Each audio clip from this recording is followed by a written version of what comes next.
If you could give one advice to us, how we could be able to actually put our opinion out there and to actually make people listen and not to cause some mindless conflict with just yelling. What advice would you give us? Learn to write. I'm dead serious.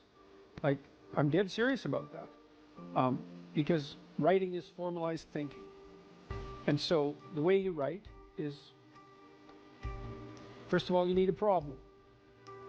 Because why write if you don't have a problem? So this is good advice if you're just writing an essay, by the way, from your classes. It's like, pick a bloody problem that you want to write about, because otherwise it's false right from the start. It's up to you to engage with the material until you find something that grips you, that you desire to investigate. Okay, so you need a problem. Well, the next thing you need to do is, well, you need to have something to say about the problem. So, reading is really good for that. Read as much as you can, get your hands on that addresses the problem. Okay, so now you know a bunch of things, or at least provisionally know them. You at least have access to them. Well, now you start sorting through it. It's like, okay, well, maybe I need to summarize what I've learned, and then I need to iron out the contradictions between what I've learned, and I need to elegantly formulate that, and I need to get my word choice right, and my phrase choice right, and my sentence choice right, and I need to organize the sentences into proper paragraphs, and the paragraphs into proper sequence, so that I have a coherent argument. And at the same time, what you're doing is you're integrating your own personality at the highest and most abstract level of organization, and you're sharpening your tools, and you're putting yourself straight, because you're learning to think. You learn to do that by writing. And so I would say, pick some hard problems and learn to write very, very carefully. And when I say pay attention to the word, I mean that. Pick the right words, organize them into the right phrases, get your sentences straight. Like when I wrote my first book, Maps of Meaning, I believe I wrote every sentence in that book 50 times. 50 variants of every sentence. I'd read it once, I'd read it again, I'd read it again, I'd read it again, and I'd have a little competition. Which sentence is better? Which sentence is better? Pick that sentence. Do the same with the paragraphs. Over many, many years, you hone your words. They're the most powerful thing about you, bar none. If you are an effective writer and speaker and communicator, you have all the authority and competence that there is. And so you're at university. Maybe you're taking a humanities degree. Well, what's the humanities degree for? It's to teach you how to think. You learn to think by writing. Now there's more to read, to speak, and all of that. But the best thing you could do is read and write every day. A couple of hours every day. Write about things you find important, and see if you can discover what you believe to be true. And that'll build you a foundation. And it's unbelievably practical.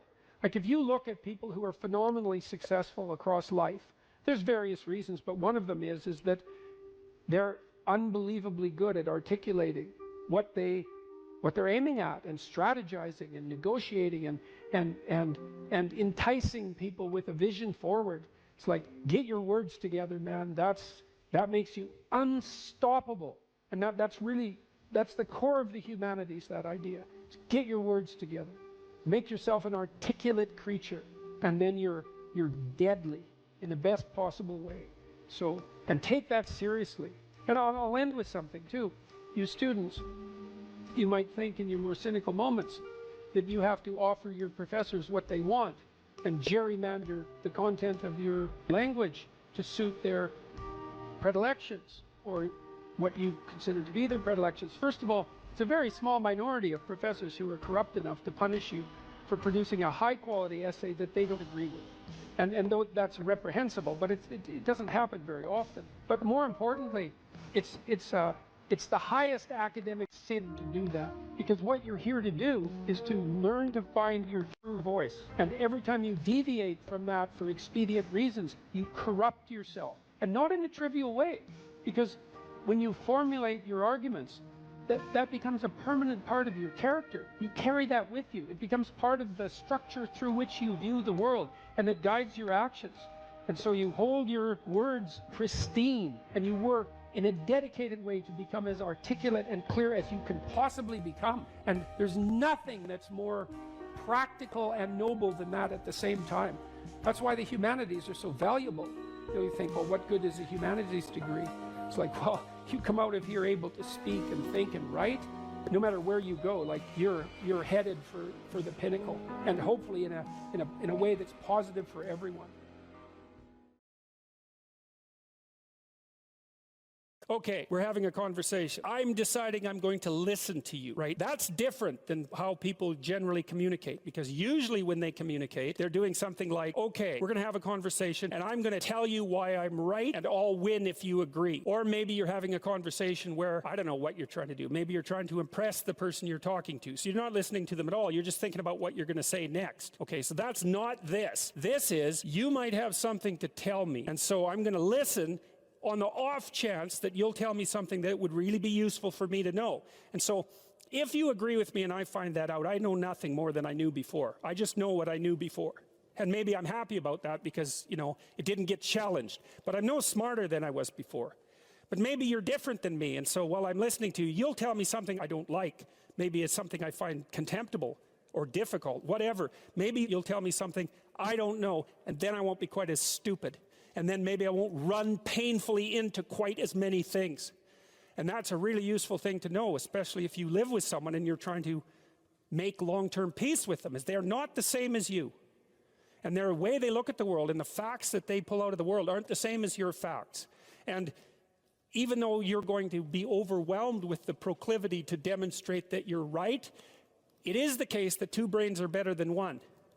And so maybe 9 of the 10 things they tell you are dispensable, or maybe even 49 out of 50, but one thing, all you need to get out of the damn conversation is one thing you don't know. And one of the things that's very cool about a good psychotherapeutic session is that the whole conversation is like that. All you're doing is trying to express the truth of the situation as clearly as possible. That's it. And so now, Roger's proposition, and I'll tell you why he derived it, was that if you have a conversation like that with someone, it will make both of you better. It'll make both of you psychologically healthier. So there's an implicit presupposition that the exchange of truth is curative. Well, that's a very cool idea. I mean, it's a very deep idea. It's the idea upon which Western civilization, although not only Western civilization, is actually predicated. The idea that truth produces health. But for Rogers, that was the entire purpose of the Psychotherapeutic Alliance. You come to see me because you want to be better. You don't even know what that means necessarily, neither do I. We're going to figure that out together. But you come and you say, look, things are not acceptable to me, and maybe there's something I could do about that. So that's the minimal precondition to engage in therapy. Something's wrong, you're willing to talk about it truthfully, and you want it to be better. Without that, the therapeutic relationship does not get off the ground. And so then you might ask, well, what relationships are therapeutic? And the answer to that would be, if you have a real relationship, it's therapeutic. If it isn't, what you have is not a relationship. God only knows what you have. You're a slave, they're a tyrant, you know, you're both butting heads with one another. It's a primate dominance hierarchy dispute. Oh, I don't know, you're like two cats in a barrel or two people with their hands around each other's throats. But what you have is not a relationship. One of the things I try to do in my therapeutic sessions is, first of all, to listen, to really listen. And then while I listen, I watch. And while I'm listening, things will happen in my head. You know, maybe I'll get a little image of something, or I'll get a thought or a question will emerge, and then I'll just tell the person what that is. But it's sort of directionless, you know. It's not like I have a goal, except that we're trying to make things better. I'm on the side of the part of the person that wants things to be better, not worse. And so those parts of us have a dialogue, and the consequence of that dialogue is that certain things take place, and then I'll just tell the person what happened. And it isn't that I'm right. That's not the point. The point is that they get to have an hour where someone actually tells them what they think. Here's the impact you're having on me. This is making me angry. This is making me happy. This is really interesting. This reminds me of something that you said an hour ago that I don't quite understand. And the whole point is not for either person to make the proposition or convince the other that their position is correct, but merely to have an exchange of experience about how things are set up. And it's extraordinarily useful for people because it's often difficult for anyone to find anyone to talk to that will actually listen. And so another thing that's really strange about this listening is that if you listen to people, they will tell you the weirdest bloody things so fast you just cannot believe it. So if you're having a conversation with someone and it's dull, it's because you're not listening to them properly, because they're weird. They're like wombats or albatrosses or rhinoceroses or something. Like, they're strange creatures. And so if you were actually communicating with them and they were telling you how weird they really are, it would be anything but boring. And you can ask questions. That's a really good way of listening. But one of Roger's points is, well, you have to be oriented properly in order to listen. And the orientation has to be, look, what I want out of this conversation is that the place we both end up is better than the place we left. That's it. That's what I'm after. And if you're not after that, you got to think, why the hell wouldn't you be after that? What could you possibly be after that would be better than that? You walk away smarter and more well-equipped for the world than you were before you had the conversation, and so does the other person.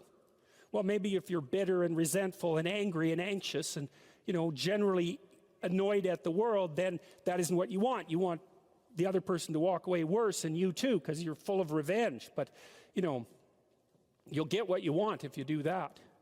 So we know from our research that such empathic understanding with a person, not about him, is such an effective approach that it can bring about major changes in personality. Some of you may be feeling that you listen well to people and that you have never seen such results. The chances are very great that you have not been listening in the manner that I've described.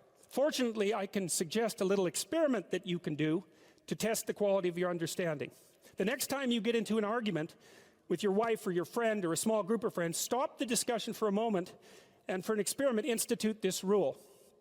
Each person can speak up for himself only after he has first restated the ideas and feelings of the previous speaker accurately. What accurately means is they have to agree with your restatement. Now, that's an annoying thing to do, because if someone is talking to you and you disagree with them, the first thing you want to do is take their argument, make the stupidest possible thing out of it that you can. That's the straw man, and then demolish it. It's like, so then you can walk away feeling good about it, and, you know, you dominated them really nicely. But that isn't what you do. You say, okay, well, I'm going to take what you told me, and maybe I'm even going to make your argument stronger than the one you made. That's useful if you're dealing with someone that you have to live with, because maybe they can't bloody well express themselves very well, but they have something to say. So you make their argument strong. All right, then you see what this would mean. It would mean that before presenting your own point of view, it would be necessary for you to really achieve the other speaker's frame of reference, to understand his thoughts and feelings so well that you could summarize them for him. Sounds simple, doesn't it? But if you'll try it, you'll find that it's the most difficult thing that you've ever done. There's a difference between attention and thinking. Let me give you an example. So thinking seems to be instrumental, mostly. People also often say to me, well, what's your strategy when you go into an interview? And the answer is, well, I don't have a strategy when I go into an interview, because I'm there to have a conversation. And I'm not sure where the conversation will go, and I'm willing to let it go wherever it goes.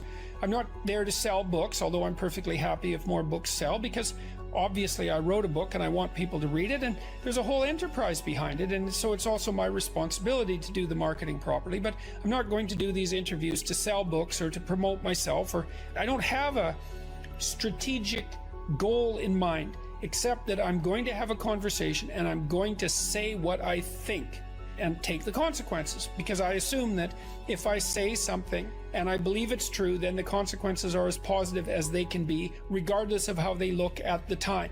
And that's an issue of faith, because I believe that the habitable order is generated by spoken truth. I believe that. I think that's the truest thing I know. And so I go into the interview, and I did this in my clinical practice, and I try to do this when I'm talking to people too, is that I'm not thinking about where the conversation is going or what point I want to make or what I want the outcome to be. Any of that, I just let that go. You know, it's within this broader framework of assuming that the truth is the most effective means of progressing. And then I pay attention. And what happens when you pay attention is that while you're watching a person, this is a great treatment for social anxiety, by the way, because if you're socially anxious, you tend not to pay attention to the person. Pay attention to who you're talking to. Watch them like a hawk, like not paranoid or anything like that, and not too intently because you make them uncomfortable, but intently. Pay attention to what they're saying, to how they look, to their facial gestures, all of that. Look at their face and watch and listen and try to understand what they're saying. And what you'll see is that, well, questions pop into your minds like, well, I didn't understand what you said. Can you clarify that? And sounds like you mean this. Is this what you mean? But not in a, I'll put you on the spot because I think you're wrong sort of way, but in a clarification sort of way. And all of that's attention. And so when I'm doing clinical work with people, and this is the reason I quit, by the way, about a year ago, is because I was starting to get distracted. I had a rule, which was, you have an hour with me and I do nothing but pay attention to you. I'm not thinking about what I want to accomplish. I'm not thinking about the problems in my life. I'm not distracted. And I listen to you and I ask questions when I don't understand. And if a thought occurs to me while I'm paying attention to you, then I'll tell you what it is. You see, and that's using awareness primarily and thinking secondarily. Like, I don't think, well, here's how I want to cure this person and I'm going to maneuver them into certain responses by using these communicative tools. I think I'm going to pay attention to this person. We're going to discuss where we're going and why. I'm going to listen to what they say. And then when they're talking, things are going to occur within me. I'm going to see images and thoughts are going to emerge from the background. And then I'll share them. Not always, because I usually have more thoughts than can be shared, but if a thought comes up and it seems like an interesting reaction to what the person just said, then I'll just tell them and sort of without commitment to it. And it's usually, okay, you just said this, and so this question emerged, so we need to straighten that out because I'm confused. Or you said this and I had this image, or you said this and this thought came to mind. So that's one person's reaction to the way that you're conducting yourself at the moment. So thinking is instrumental. I outlined this in, I think it's rule 7, do what is meaningful, not what is expedient. If you do what's expedient, you have a short-term conscious goal in mind and you try to bend everything towards that end. But if you're pursuing what's meaningful, then you just pay attention to what's going on and you react with truth. And I think that's a much better way of living as far as I'm concerned. It's a much more powerful way of living. It means you have to confront things right then and there, which is, I suppose, why so many of my interviews have been, in some sense, confrontational, because people will impose a thinking agenda on the flow of the conversation. This is especially true in the mainstream media. It happened again recently with BBC's Hard Talk. They impose an agenda on the conversation, and then that just doesn't work out very well because I'm paying attention and I will object to the agenda. Not because I have a different agenda, except for what I said, which is that I want to say what I think. I want to say as truthfully as I can what I actually am thinking in this more abstracted and detached sense and see what happens. So it's a hard thing to clarify because you might say, well, Dr. Peterson, you just said you want to say what you're thinking, but it's not exactly the same thing. It's not like I'm thinking strategically. I'm listening, thoughts emerge, and I say them. I'm not putting spin on things. I'm not trying to manipulate the conversation in any particular way. And again, the reason for that is because I decided a long time ago, probably 30 years, that there was no more effective way of dealing with a complex situation than to try to say what you believe to be true and not to manipulate it, none of that, because those are all lies as far as I'm concerned, that kind of manipulation and spin.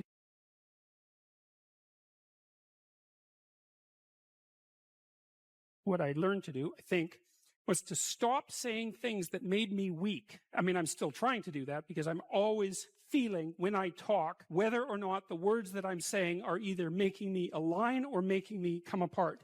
I think alignment is the right way of conceptualizing it, because I think if you say things that are as true as you can say them, let's say, then they come out of the depths inside of you.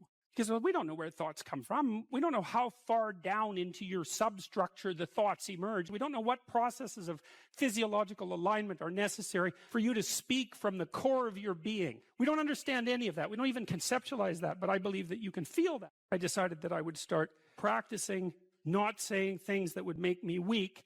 And what happened was that I had to stop saying almost everything that I was saying. I would say 95% of it. It's a hell of a shock to wake up and realize that, you know, and you might think, well, do you really want all of that to burn off? It's like, well, there's nothing left but a little husk, 5% of you. It's like, well, if that 5% is solid, then maybe that's exactly what you want to have happen.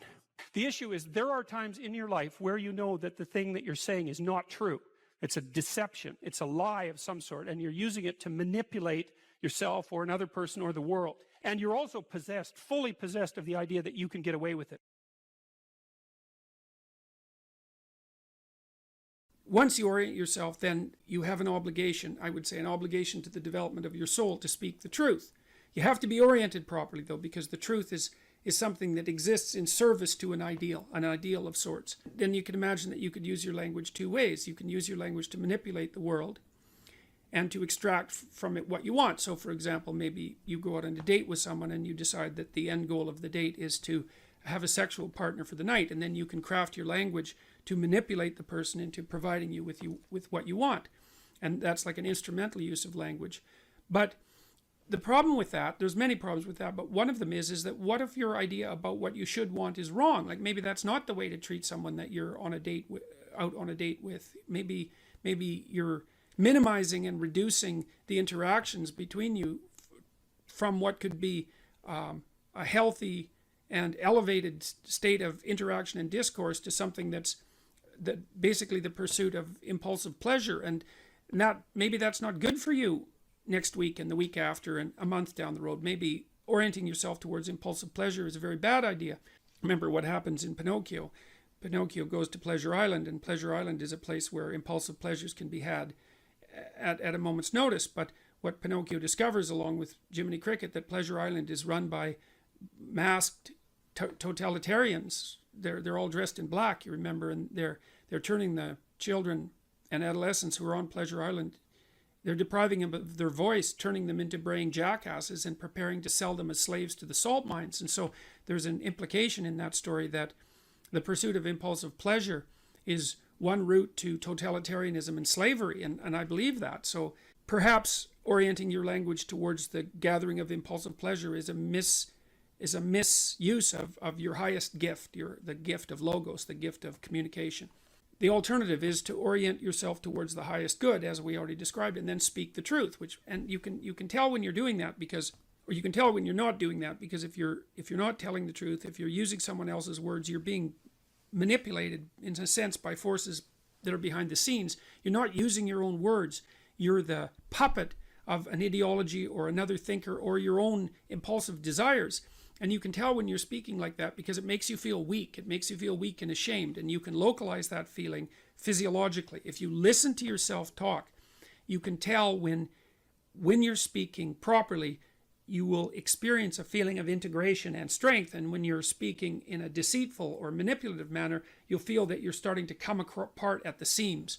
And what you need to do is practice only saying things that make you feel stronger. And that'll mean, to begin with, that you'll notice that almost everything you say is a lie. It's either a lie or someone else's words. It's very hard to find your own words, but you don't actually exist until you have your own words. So then you try to teach yourself how to speak your own truth, and you listen to other people while you're doing that, because they can help you shape and correct your words. They'll react to them badly if you formulate your ideas badly, and if you listen and pay attention, then you can learn to formulate your words more and more clearly and accurately, and that makes you more and more powerful. It gives you more and more authority, which is the beneficial form of power. Okay, so you do that, and then you have to make a decision of faith, and that's basically, well, that you can either use your language to manipulate the world and make it do what you want, or you can use your language to try to articulate the truth as carefully as you possibly can, and then you can see what happens. You have to let go of your desire for the consequences that you want. You have to assume that if you speak the truth, the results are the best that is possible under the circumstances. And so it's an exciting way of living in some sense. It's like continually walking off a cliff because you don't know what's going to happen next if all you do is say what you think. You know, and maybe you're at work and you say what you think and you get fired and you think, oh my God, that's a terrible catastrophe. But maybe it's not, because maybe if you're working somewhere and you have to lie to maintain your job, maybe you shouldn't be there. Maybe it's deadening your soul and damaging you in some permanent manner and making you corrupt. And so you have to orient yourself. You have to speak the truth as carefully as you can. You have to listen to others so that you correct your speech. And then you have to allow the consequences that ensue to unfold as they will. That's the ultimate act of faith, I would say. And that's what you do if you belong to Truth University. All right, so more practically speaking, then you should educate yourself. And it's not that easy to do now because you have to find people who can actually tell you mostly what to read and maybe also how to write, because writing is a way of formulating your thoughts ever more precisely. That's why you go to university, to learn how to write. If you know how to write, you can think. If you can think and speak and communicate in writing, you're unbelievably powerful in the authority manner, because arguments move the world forward. And if your arguments are tight and well constructed and lucid and well edited and carefully thought through, and you have 5 rationales for everything that you're doing, which is what happens if you learn to write properly, then you're like a force of nature, man. No one can take you down. And that's one of the things that people aren't taught about why you go get educated, especially in the humanities. Humanities education, if it's real, organizes your psyche, grounds you, puts you on a rock, and makes you a force to contend with. But you have to read the right people. And those are the great, they're the great people of the past. In my list, they're the great men of the past, and that's just how it is. And so here's who I would recommend. I put reading lists up at jordanbpeterson.com. There's 2 of them. And the people that I recommend primarily are their books written by the following list of people: Fyodor Dostoevsky, Leo Tolstoy, who I think perhaps the greatest novelist the world has ever seen, Alexander Solzhenitsyn, another great Russian novelist. I don't know what it is about the Russians, but man, they produce writers that are incomparable. Alexander Solzhenitsyn wrote a book called The Gulag Archipelago, where he analyzed the Soviet prison camp system that arose after the Leninist revolution in the second decade of the 20th century, and details in absolutely precisely how the tenets of Marxism, the Marxist tenets that are supposed to free everyone and change the world, produced legislation that was absolutely murderous in its consequences. And Solzhenitsyn painstakingly traces the logical pathway from the original Marxist principles to the legislation, to the genocides. Because you'll hear people who are basically Marxists say things like, well, true Marxism never existed. And Solzhenitsyn took that argument apart in the mid-70s, and the Gulag Archipelago was an intellectual bomb. It demolished any credibility that Marxism had to intellectual respectability. You have to read the book. The book is about the central issue in our culture at the moment. If you don't read it, you're not informed. You can't participate in the debate except as a puppet. And so I wouldn't recommend participating in this debate as a puppet, because you don't know who's behind the scenes pulling the strings. If you remember the Pinocchio story, the forces that were pulling the strings were not forces that were acting in Pinocchio's best interest, that's for sure. George Orwell, English essayist, incomparable commentator on socialist totalitarianism, even though he was a left-winger and a brilliant one. Aldous Huxley, who wrote Brave New World, had some very brilliant things to say about the potential demolition of sexual choice of sexual partner as a part of a dystopian future. Friedrich Nietzsche, a philosopher who described himself as someone who thought with a hammer. And Nietzsche is a very, very dangerous person and an absolutely brilliant writer. And Carl Jung, who was a student of Nietzsche, and who Nietzsche was the philosopher who announced the death of God back in the late 1800s, and Jung spent his whole life attempting to revivify God. That's one way of thinking about it. And so if you educate yourself, and this is a really good place to start, if you read these authors, then you'll know what else to read. If you read these authors, it'll take you a good long time, and it will be very, very hard on you, and you won't be the same person when you come out, and that's very frightening. And because being torn down and rebuilt is no joke, but it beats the hell out of the alternative, which is just to stagnate and stay a stagnant infant, which is not something I recommend. There's nothing uglier than a stagnant 40-year-old infant. Any advice for students here? Yeah, read great books. Really, man. You've got this 4-year period that has been carved out of your lives by society. It's given you an identity, like a high quality identity, and freedom at the same time. And you're not going to get that again in your life. You've got a respectable identity, university student, and complete freedom associated with that, or as near as you're ever going to get. And you've got these unbelievable libraries that are full of the writings of people who are intelligent and articulate beyond comprehension. And you know, and you can go there and you can learn all this. And you might think, well, why should you learn it? Well, you learn it to get a job, or you learn it to get good grades, or you learn it to get a degree, and that's all nonsense. It's nonsense. The reason that you come to university to be educated is because there is nothing more powerful than someone who is articulate and who can think and speak.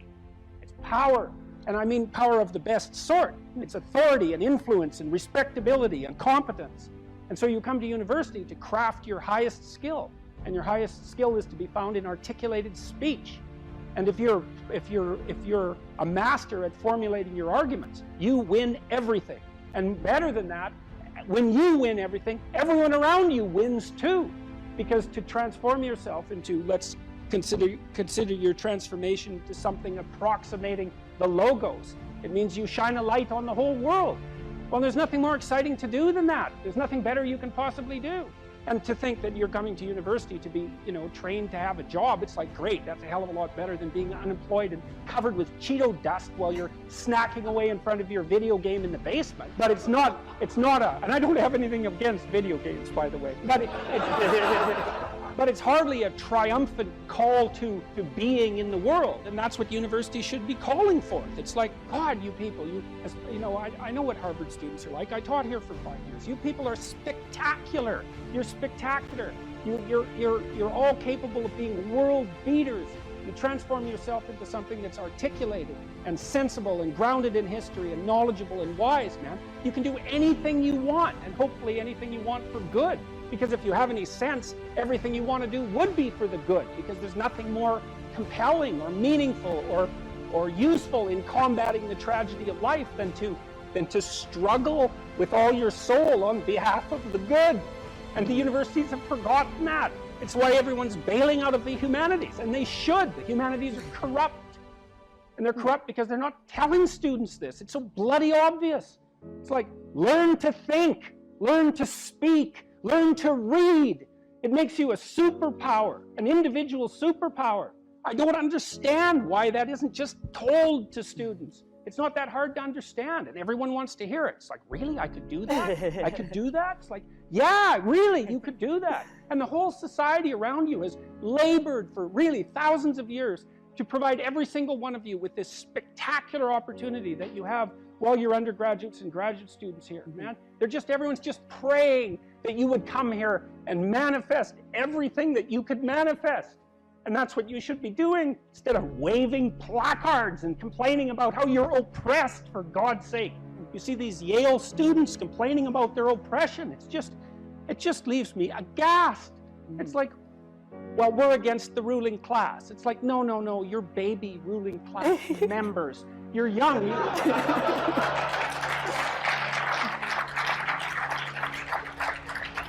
The only reason you're not rich is because you're young. You know, that's the best. Really, if you look at the 1% even, the dreaded 1%, you know, most of those people are old. Why? Well, when you progress through life, if you're reasonably successful, you trade in your promising youth for your wealthy old age, but you're still bloody old. Would you trade it? Would you trade your youth for that? Like, if you factor age out of the economic equation, things look a lot different. Well, of course older people have more money. If they have any sense, they've been collecting it for their whole life. Is that somehow unfair? It's not unfair unless you want to be poverty-stricken when you're 70, and you don't want to be poverty-stricken when you're 70. So I just don't understand what's happened to the universities. I can't believe that you're not told when you come the first day, look, man, you're here on a heroic mission. You're going to take your capacity to articulate yourself to levels that are undreamed of. You're going to come out of here unstoppable. You're going to be able to do anything you want. It's like, that's what you're here for. Instead, you're taught that well, you know, the world's a pretty oppressive place, and you're probably the bottom of the victim pile, and there's virtually nothing you can do about it except, you know, deconstruct the patriarchy. And it's so weak-kneed and so pathetic that universities should be embarrassed that that's what they're peddling to students. I'm embarrassed by it. You know, I've gone on public record telling parents, bloody well send your boys to trade school, because at least they'll learn something useful. And that's a terrible thing for someone like me to say, because I do believe that that being articulated and educated in the highest possible manner there's nothing that's better for you and for society. And why have the universities forgotten this? Well, that's postmodern neo-Marxism for you, you know, and the philosophy of intense resentment and oppression and group identity, and God, it's just pathetic.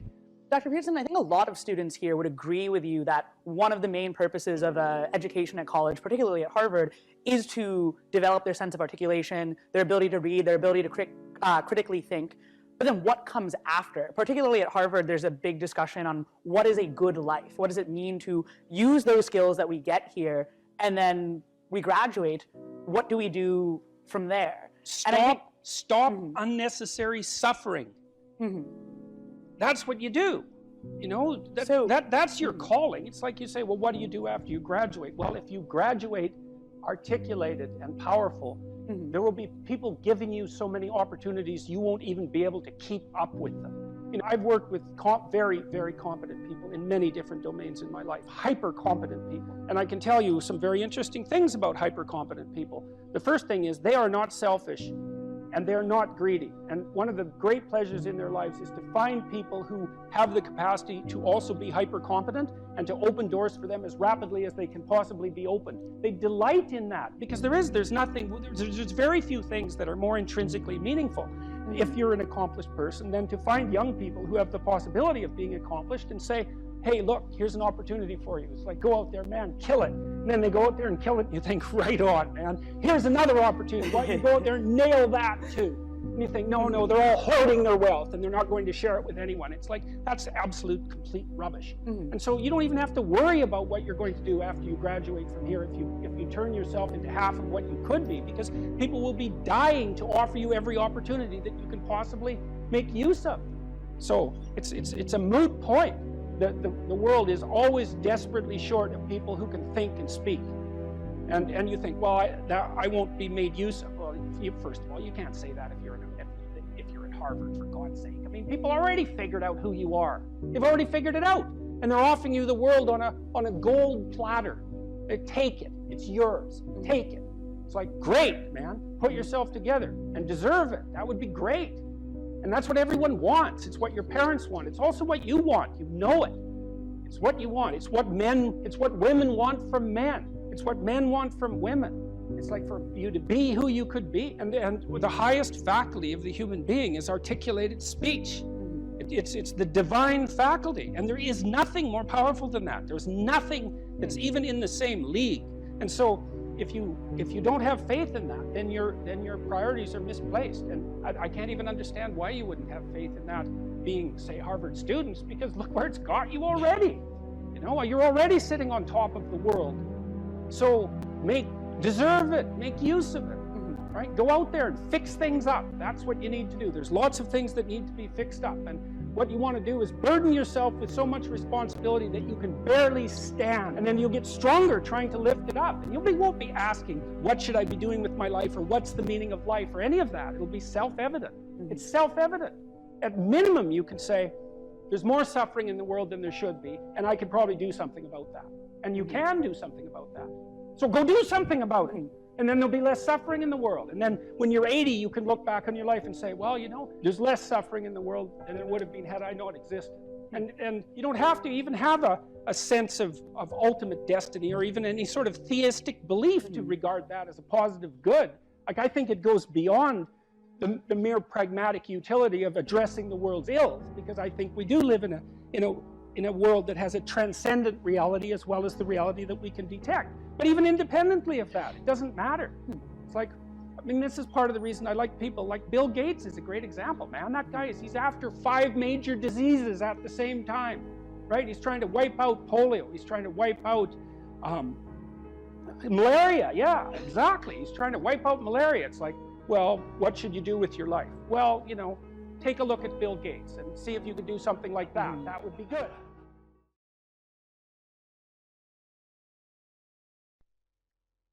Don't underestimate the power of truth. There's nothing more powerful. Now, in order to speak what you might regard as the truth, you have to let go of the outcome. You have to think, all right, I'm going to say what I think, stupid as I am, biased as I am, ignorant as I am. I'm going to state what I think as clearly as I can, and I'm going to live with the consequences no matter what they are. That's an element of faith. The idea is that nothing brings a better world into being than the stated truth. Now, you might have to pay a price for that, but that's fine. You're going to pay a price for every bloody thing you do and everything you don't do. You don't get to choose to not pay a price. You get to choose which poison you're going to take. That's it. So if you're going to stand up for something, stand up for your truth. It'll shape you, because people will respond and object and tell you why you're a fool and a biased moron and why you're ignorant. And then if you listen to them, you'll be just that much less like that the next time you say something. And if you do that for 5 years, you'll be so damn tough and articulate and able to communicate and withstand pressure that you won't even recognize yourself. And then you'll be a force to contend with. It is not safe to speak, and it never will be. But the thing you've got to keep in mind is that it's even less safe not to speak. Right? It's a balance of risks. It's like you want to pay the price for being who you are and stating your mode of being in the world, or do you want to pay the price for being a bloody serf, one that's enslaved him or herself? Well, that's a major price, man. That thing unfolds over decades, and you'll just be a miserable worm at the end of about 20 years of that, right? No self-respect, no power, no ability to voice your opinions, nothing left but resentment because everyone's against you, because of course you've never stood up for yourself. It's like, say what you think carefully, pay attention to your words. The price it's a price you want to pay if you are willing to believe that truth is the cornerstone of society. And in the most real sense, if you're willing to take that leap, then tell the truth and see what happens. And nothing better could possibly happen to you.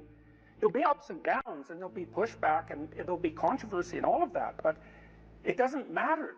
It's like, wake up, tell the truth, or at least don't lie. If that's a start, you know 1,000 people.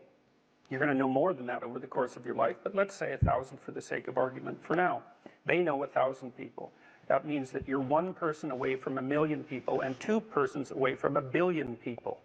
And you're the center of that network. And now the way networks work is that information propagates in a network manner. So don't underestimate the power of your speech. So that people have an inchoate longing to have the sort of thing that we're talking about articulated. And so don't be thinking you're alone. It's just that people can't talk, they're afraid to talk, or they don't know what to say. And those are real problems. So if you're reasonably articulate, like, start talking and sharpen yourself up. I mean, the enemy is a cloud. They're a cloud of gnats. They're only courageous in groups. They're only courageous in mobs. If you stand your ground and don't apologize and articulate things properly, they'll disperse around you like they're not even there. So most of it's illusion. So don't be afraid, but be afraid of the right thing. And the right thing you should be afraid of is not saying what you say, because that's the same as not being. And here you are, suffering away. You might as well be at the same time. At least then there's something to you. Where do you find the hope and the strength to continue to fight? Or for those who are listening, to get the motivation to stand up and say what's on their mind? Well, people have to have a dialogue with their own conscience. You know, if you don't, imagine that you get upset with something when you recognize an obstacle in your path, and then imagine that you need a path and that you've chosen reasonably wisely, let's say, not perfectly, but reasonably wisely. An obstacle arises, you're frustrated, disappointed, ashamed, afraid. Well, you have something to do to clear out the obstacle. You have something to say. Well, then you don't clear out the obstacle because you're afraid to speak, or you're unwilling to speak. You want to defer the conflict because you hope it will go away. All that'll happen is that the obstacles will pile up. But then your life will be nothing but obstacles. Well, you need to know that. You have to ask yourself if you believe that's true. If it's true, then you don't want to remain silent. Imagine too that as you remain silent, you get smaller because you're not manifesting the courage necessary to live by your own standards. And the problem gets bigger. Well, if you're not going to speak now, what makes you think you're going to be more prepared in the future? You won't. Why is that going to happen? When does that ever happen? Well, I can't believe we're talking about school. People who say, just stay quiet in school, just get the grade. That's paying wrong. them. That's wrong. That's right. You're paying them. You don't have the courage when you're paying. When somebody's paying you and they're doing something at work and they want you to play along, you think you're going to have courage then? I mean, you've got to face it I tell as my it students happens. all the time to never write something they didn't believe to be true. And I know this as a psychologist too. You might think I can get away with writing out something I don't believe for the grade and all, but there are studies of this sort of phenomenon. So imagine you have a viewpoint, and I measure that with a political attitudes questionnaire. Okay, maybe it's a viewpoint. What do we take? You're anti-immigration, just for the sake of argument. And then I ask you to write out a 500-word pro-immigration essay. And then a week later, I give you the political questionnaire again. Now, I'm going to bury it in a bunch of other questionnaires, so you don't know what I'm measuring. Okay, Your belief has tilted way towards the argument that you've made, even though you don't know it. So, and it's because most of your beliefs are actually rather shallow in terms of their explicit formulation. You think you believe something, but it's pretty shallow. It's just an assumption. Now, you might act on it and all of that, but it's not well differentiated and articulated. Now, if you take one of your assumptions and you write a counterexample, you're going to articulate that. Well, then that's going to move you. And so if you think that you can write an essay that you don't believe and you'll remain unscathed by that, well, you're wrong. You won't. And if you do it 20 times, you will turn into what you wrote. That's what will happen. And it's an absolute sin in my estimation. I mean that specifically for anyone who attends university to write what they do not believe to be true. It's certainly a sin for anyone to encourage them to do that. Now, you can do that as an exercise. You can ask people to delineate out an argument that runs contrary to their viewpoint. That can be part of the reasonable process of learning. Correct. That is not the same thing as doing it for deceptive purposes to manipulate your professor because you're too cowardly to formulate your arguments properly. I talked to two of Canada's most outstanding people in the last 2 weeks, Conrad Black, who ran a huge newspaper empire, and Rex Murphy, who's probably Canada's best known journalist personality, because he's both. He's a great journalist, but he's a personality as well. And they remembered their university education. Jocko Willink as well. He's not a Canadian, but he had the same kind of memory. They talked about their education in the humanities, mostly concentrating on English literature, and described it with tremendous fondness as a turning point in their life, as an opening up of the world of knowledge to their youthful eyes, right? Very, very fondly. Contrasted that with Yeonmi Park, who is an escapee from North Korea, very brave woman who was then enslaved in China, had a life that was just sheer hell, and spent a good part of the interview telling me how much better her life was than the lives of many people she knew. She wrote a book called In Order to Live, but the book stopped at the year 2015. So I asked her what she did. She went to Columbia, took a humanities degree, which was a dream of hers.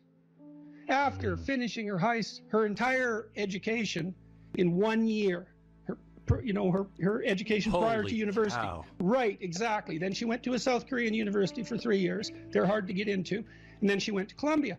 I said, what was it like going to Columbia? Taking a humanities degree from this escapee from totalitarianism who was once enslaved, got to go to one of America's august institutions and be trained in the humanities. Someone who'd been exposed to George Orwell and who was motivated to write because she read Animal Farm, understood the power of literature. She said it was a complete waste of time and money and that she was afraid to say anything. Wow. Yeah, wow. It's a hell of a thing to hear when you're a university professor.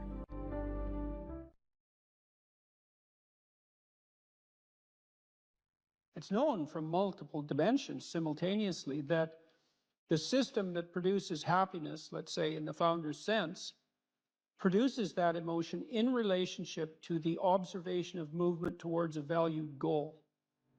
And so you can derive some conclusions from that. The first is that without a goal, there's no happiness by definition, because happiness marks movement towards a valued goal. The next is, well, the higher the goal, the more value there is in the observation of movement towards it.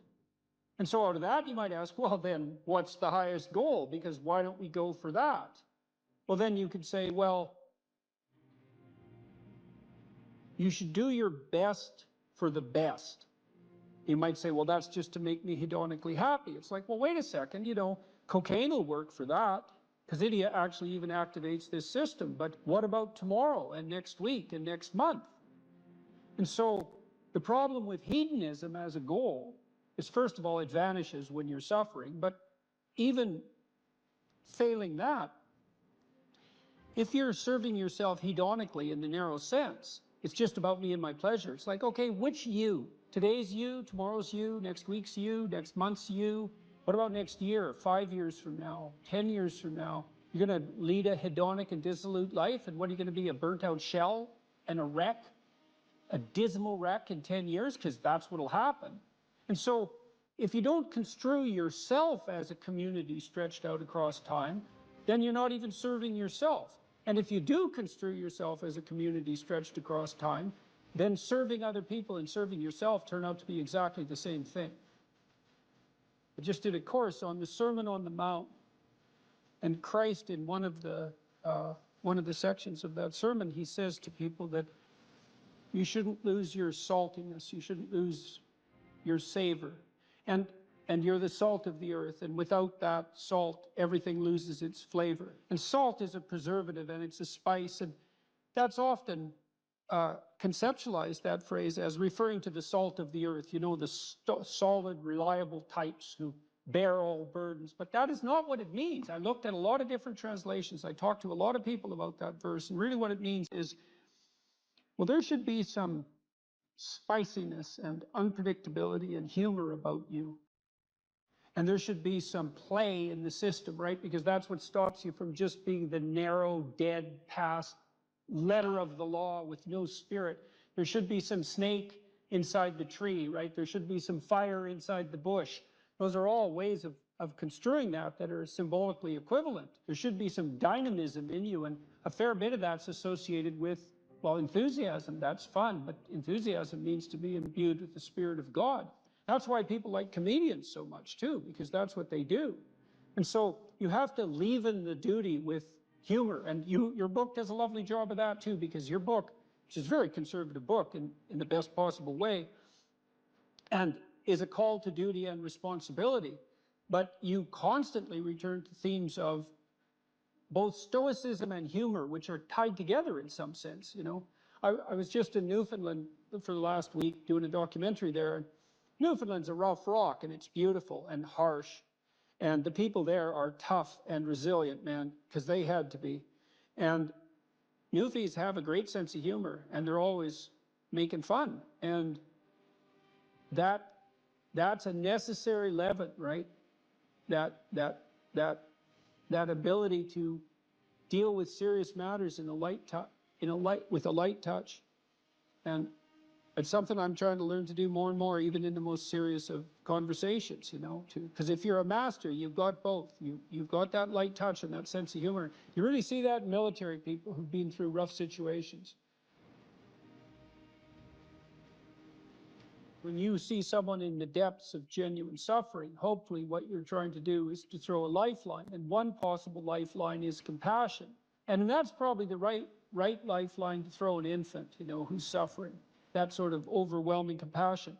But for someone who is an adult or making progress towards being an adult, the lifeline that might be thrown is, there's something within you that would let you be more than you are, and much more, and maybe enough more so that you could actually deal with this suffering so it didn't turn into hell and take everything along with it. And there isn't anything more optimistic than that. You say something here, which I think is extremely, I'm going to read something from your book here. It is true that character is to some extent innate. I would say what that does is that it provides each of us with a range of talents and a range of temptations. And so it's something like that. So it's the hand we're dealt, and there's certainly a genetic element to that. Our genetic makeup imbues in us certain proclivities. But it is as true that character is mostly a consequence of choices. Strangely enough, we all make them, and we should make them deliberately, with the knowledge that these choices are part of our responsibility toward a purpose other than our own selfish aims. That responsibility is to your family, friends, community, and country. That's something that conservatives put forward as a pathway to virtue, you know. And what's so interesting about that, as far as I'm concerned, as an antidote to atomistic liberalism, let's say, that hyper-privileges the individual, is that it's definitely been my observation as a clinical psychologist that in the depths of misery, the capability that you have to be of service to other people, your family, your friends, your community, your country, that's actually a saving grace under such circumstances. You know, and that people really find a deep and abiding meaning in that service. So it's not just finger wagging and the pointing towards duty. It's like, no, you don't understand that if you're in desperate straits, if your life is falling apart, if you're nihilistic and miserable, and maybe you have your bloody reasons, because maybe you do, that's still the case that if you step outside yourself and you try to make the lives of other people better, that's the best possible thing that you can do for yourself.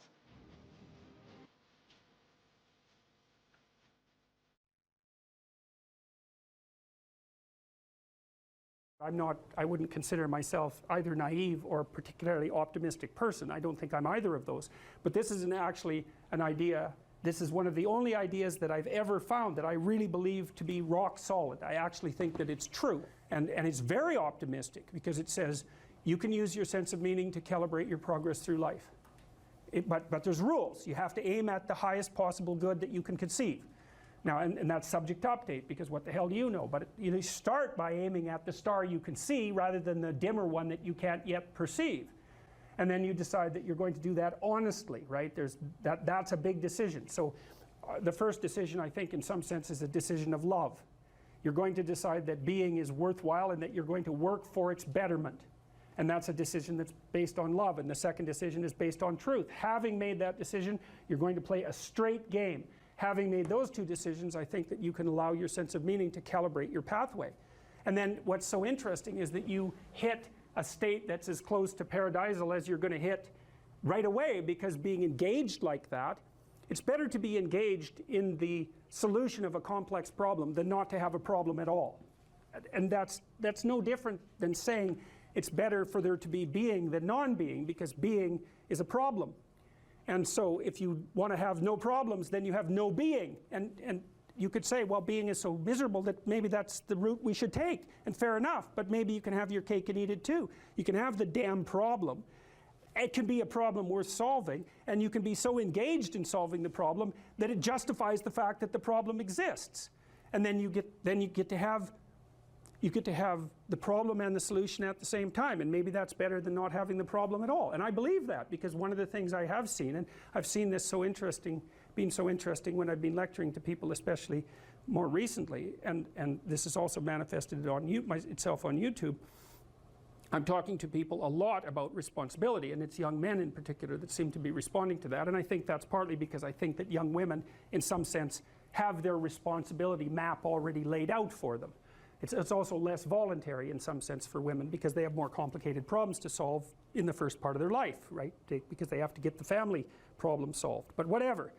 I've been talking in a very delineated manner about responsibility, which is a strange thing to sell to people, but responsibility is what gives your life meaning. And so then you might say, well, then take on ultimate responsibility. And what happens? You have an ultimately meaningful life. And then you might say, well, if your life is ultimately meaningful, doesn't matter if it's punctuated by tragedy or even predicated on tragedy. It's worth it. And I think that's true. And everything I've seen indicates to me that's true. Every time I get my clients to take on more responsibility, You know, and it isn't an injunction. You're a bad person, you should take on responsibility. It has nothing to do with that. You can define the damn responsibility. It isn't something that someone else should impose on you. It's not a matter of doing what you should do in some abstract manner.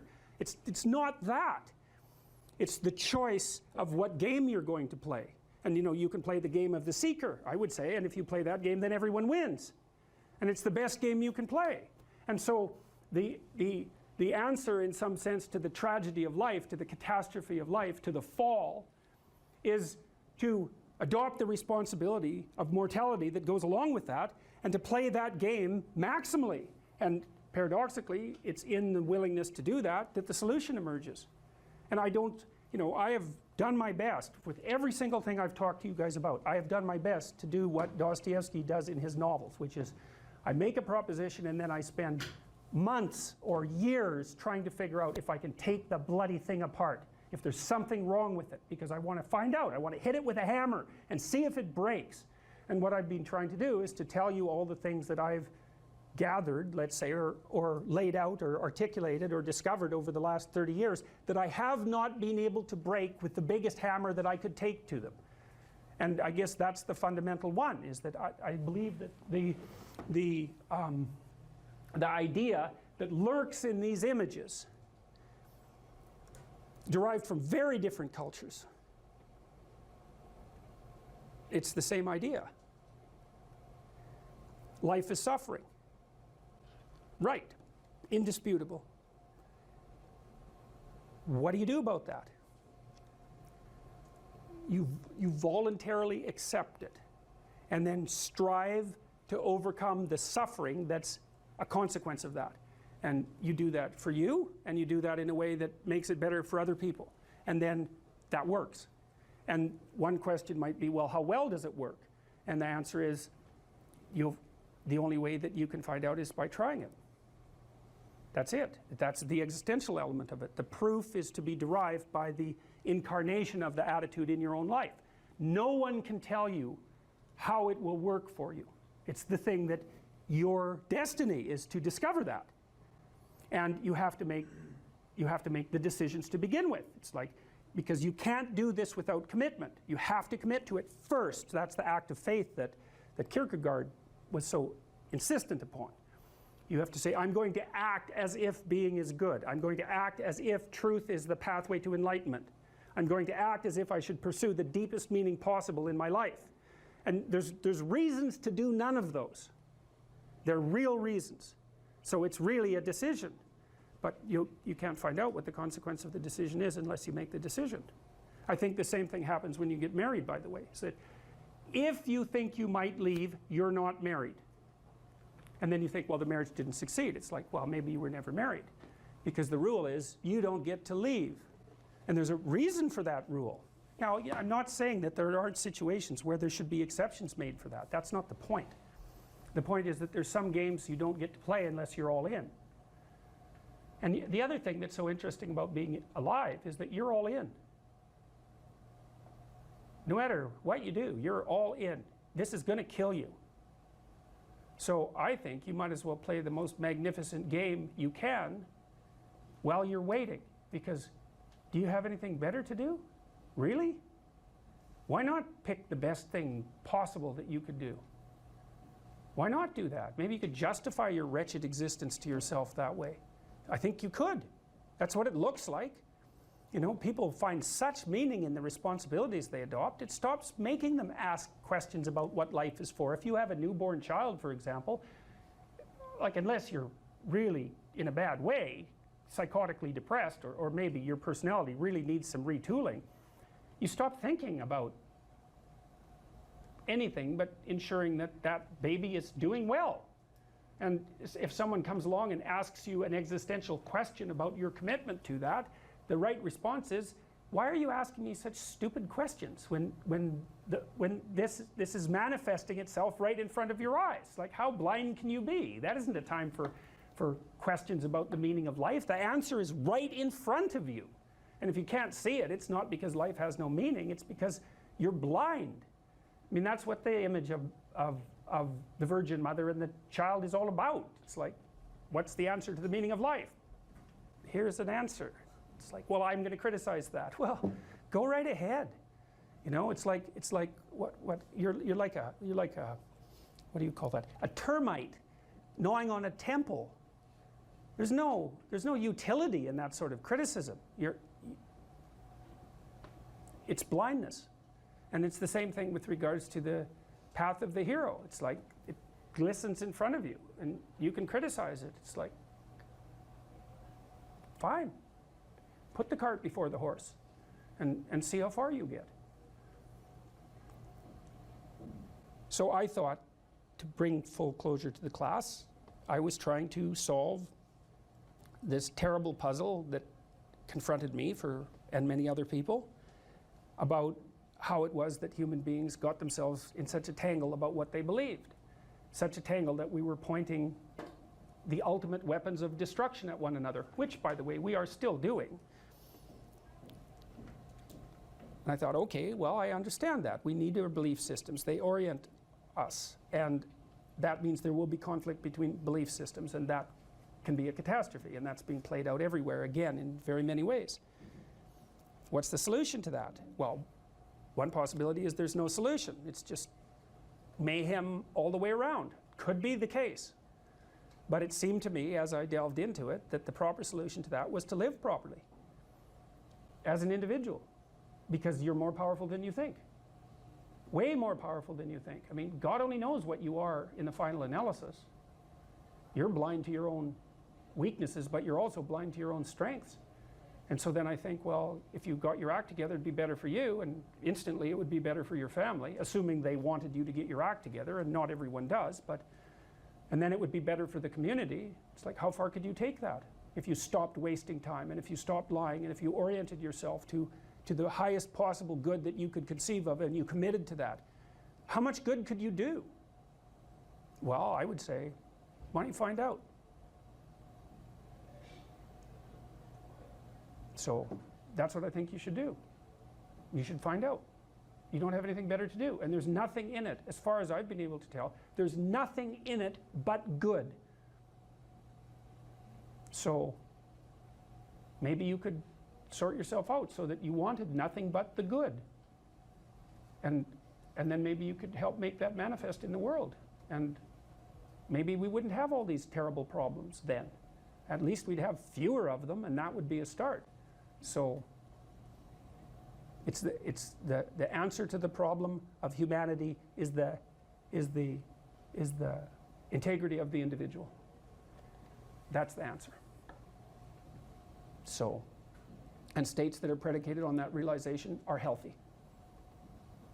So, and states that aren't are doomed to stagnation and catastrophic collapse. And personalities that are predicated on self-tyranny and the tyranny of others are doomed to collapse. So, and then you think, well, what's the barrier? And the barrier is, are you willing to accept the responsibility? And part of the answer to that is, reduce the damn responsibility until it's tolerable. You don't have to fix everything at once. You could just start by fixing the things that you could fix. Or you could even do it more. You could do it with even less self-sacrifice. You could start by fixing only the things that you want to fix. God, you can get a massive way that way. So do it. See what happens. That's what you should have been taught in university right from the beginning. It's like, aim at the highest good. Tool yourself into something that can attain it. And go out there and manifest it in the world. And everything that comes your way will be a blessing. And so all you have to do is give up your resentment and your hatred. I know that's a hard thing to give up because you have plenty of reason for it. That's probably a good place to stop. So it was a pleasure.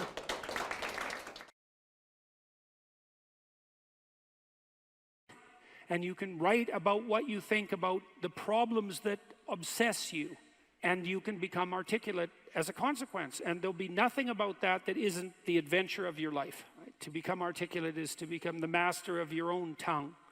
To become properly articulate is to make the word divine and to treat it in that manner.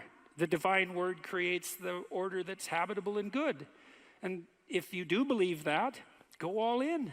See what happens if you become articulate. The most dangerous person is one who is articulate. What would you recommend to one who wants to learn to speak in a more articulate manner? Well, articulate is an interesting word, because if your joints are articulated, and that means you can do things with them because they're articulated, right? They're not one solid, vague mass. They're differentiated.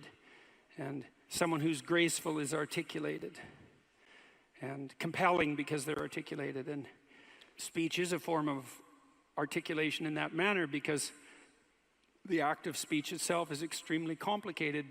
It's a very complicated motor activity, right? It's a very complicated action to dance with your tongue, let's say. It is definitely the case that there is no more exceptional form of the capacity to be dangerous than to be articulate. And one of the things that really shocks me, and part of the reason that my son and I and our co-workers developed this essay app, is that young men in particular are never taught this. Why be literate? Do you want to be competent and dangerous, or do you want to be vague and useless? Because those are your options, and I don't care what your job is. If you're a plumber, I have great respect for plumbers, by the way, and you're articulate, you can negotiate with your clients, you can introduce your coworkers, you can make a case for your employees, you can advertise your services, you can think through your problems. You're firing on all cylinders. Our whole culture is based on the idea of the supremacy of the word. Our whole culture is based on the idea that it is the word itself that extracts habitable order from chaos and possibility. And the reason our culture is predicated on that is because it's a deep truth. And to the degree that our culture actually embodies that, it works. It's a great thing to be articulate. It would be so lovely if our educators were wise enough to communicate this appropriately to young men who are striving forward, and to let them know in no uncertain terms that if they want to make themselves into forces to be contended with, that there's no surer route to that than an exceptional poetic literacy. Now, it's not like young people don't have an intuition of this. There are reasons they admire rap musicians, for example, who are often extraordinarily articulate in their performance and their capacity for spontaneous poetic utterance. And certainly the greatest people I've met, including great warriors, you might say, are great in no small part because they're articulate. I know a former special services, special operations soldier, Jocko Willink. Some of you might know about Jocko. He's about 4 feet wide and about 3 feet thick, and he's one tough son of a bitch. I'll tell you, you don't want to mess with him, and he knows perfectly well and is very capable of articulating the fact that his success as a eminent warrior is in no small part dependent on his ability to communicate. Because he could communicate well, he could listen to the men who were under his command. Because he was articulate, he could explain to his superiors the situation on the ground. Because he was articulate, he could make a case that the men under his command who were deserving would be promoted. Because he could think in an articulate manner, he could plan strategically and not lose battles. And what's the alternative? You want to be inarticulate? You want to say and like and and pause and stumble and be unable to formulate a strategy, be unable to elucidate a vision, be unable to compel and convince other people, to entice them with your articulated vision of what might be? You want the opposite of that? Why would you want that? You would choose awkwardness over grace? It's preposterous. It's beyond foolish. And I cannot understand for the life of me why this case isn't made in a compelling manner, particularly to young men. And I know it's not being articulated to young men because they're dropping out of the educational realm in droves. And it's unbelievably sad. So, how do you become articulate? Well, by paying attention to what you say, you can think of this as an analogy. Imagine that you're trying to walk across a swamp, and the swamp is murky. But you know there's a path under the water, but it twists and moves. And if you stay on the path, you won't drown. The crocodiles in the swamp won't devour you. And as you walk forward, you can feel with your next step where the stone might be. And then you feel it's solid, then you take that step, and then you do the same thing with your foot again. You search and you find out what's solid, and you step on it, and you move forward in that manner. That's what you do with your words. It's the same thing. You feel, and you feel, is this the right word? Is the fact that I'm uttering it putting me together and making me intact and stronger, or is it tearing me apart and making me dissolute and weak? And you can learn to do that. I learned this in part from reading Carl Rogers, who's a great clinician, and Rogers believed that the integration of language and action was a necessary precondition for operation as an effective clinician, that you had to align what you said with who you were, and that one of the things that your clients would be evaluating you for was that capability. And you might say that someone with that capability manifests themselves as genuine and trustworthy. And more than that, I would say also as compelling and interesting, although that can be gamed. You feel your way. I noticed 40 years ago when I started thinking these things through that much of what I said actually made me feel weak. I didn't know why exactly, but sometimes some of the things I said didn't have that effect. They weren't accompanied by a sense of shame, let's say. They weren't accompanied with a sense of vulnerability. They were solid. And at the beginning, that was probably only about 5% of what I said. The rest of it was instrumental. You know, it was language I was using to get my way in the manner that Tammy described when she introduced me tonight. There was an arrogance in my use of language that had to do with the desire to attain proximal victories, right? To appear smart, let's say, to win an argument, something like that. A very different idea than merely feeling my way along to see what word was appropriate for what moment. But you can learn to do that. And you can listen to yourself, and you can stop humming and hawing and using like and you know and fillers. And you can take the time necessary to craft your words carefully. And you can practice merely saying what you believe to be true. And you can read. And you can read great writers. And you can write. And you can write about what you think about the problems that obsess you. And you can become articulate as a consequence. And there'll be nothing about that that isn't the adventure of your life. And so it's a moral endeavor in some real sense. Right? To become articulate is to become the master of your own tongue. And to become properly articulate is to make the word divine. And to treat it in that manner. And to decide whether or not you believe that it is the case that the divine word creates the order that's habitable and good. And if you do believe that, well, go all in. See what happens. See what happens if you become articulate. I'll give you one more small example. Tammy touched on this in the introduction too. She said she'd learned to pause. You can pause. It's a prayerful pause in some sense. When you're in a discussion with someone, you can ask yourself, they might present you with a question or a conundrum or a proposition, and instead of responding with what you know to be right, so to speak, you could just ask yourself, what do I actually think about that? But it has to be a real question. It has to be the kind of question that you'd pose to someone you didn't know. It has to be a question predicated on the idea that you might not know who you are and that you could ask. And so someone will present you with a question, you think, okay, what do I think about that?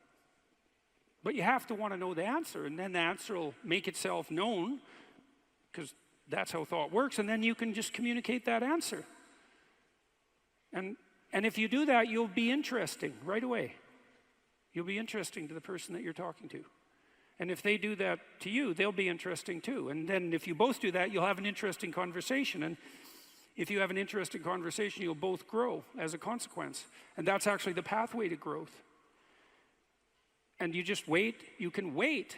You can open yourself up to the possibility that what needs to be said will make itself manifest, if that's what you are striving for, if that's what you're asking for. And then you can merely communicate that. You have to abandon instrumentality to do that. So one of the reasons Joe Rogan is so successful, by the way, he just asks questions. He isn't trying to get something from his guests. He's not trying to become more famous. He doesn't need any more money. There's no instrumental utilization of language in his discourse. He's just a humble lunkhead, you know, in the most profound sense, who would like to know more than he knows, and who asks all the stupid questions he can think up. And it turns out that he's actually very, very smart and very well educated now, after talking to hundreds and hundreds of people and listening. And so the stupid questions he asks aren't stupid, and they're questions that are shared by virtually everyone who's listening. And he takes his listeners along on this process of exploratory endeavor, and it's the pathway to success. And the same thing can be true of your life. The pathway to success is much,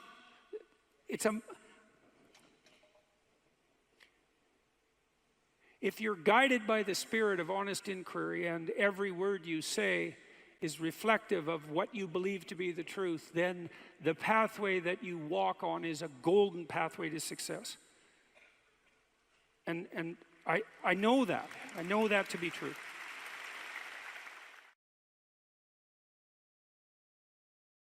You know, what should happen when you go to university is you should learn how to think and formulate arguments.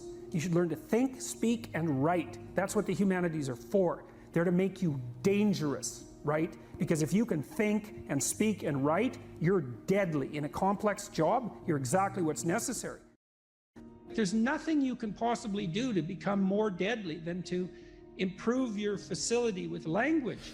And the way you do that is by reading, especially great things, and by writing, and by thinking, and by speaking, for that matter. But how could that not be viewed as absolutely central to what education is about? You want to be inarticulate and stumble over everything that you try to think and communicate? Yeah. How are you going to get anywhere? You don't even know who you are under those circumstances. You're this massive feeling that's expressing itself, you know, maybe in violence because you can't find the words. And you stumble around and bump into things, and you're clunky and dull, and you're not witty. You don't sparkle. Learn to write. I'm dead serious. Like, I'm dead serious about that. Because writing is formalized thinking. And so the way you write is, first of all, you need a problem. Because why write if you don't have a problem?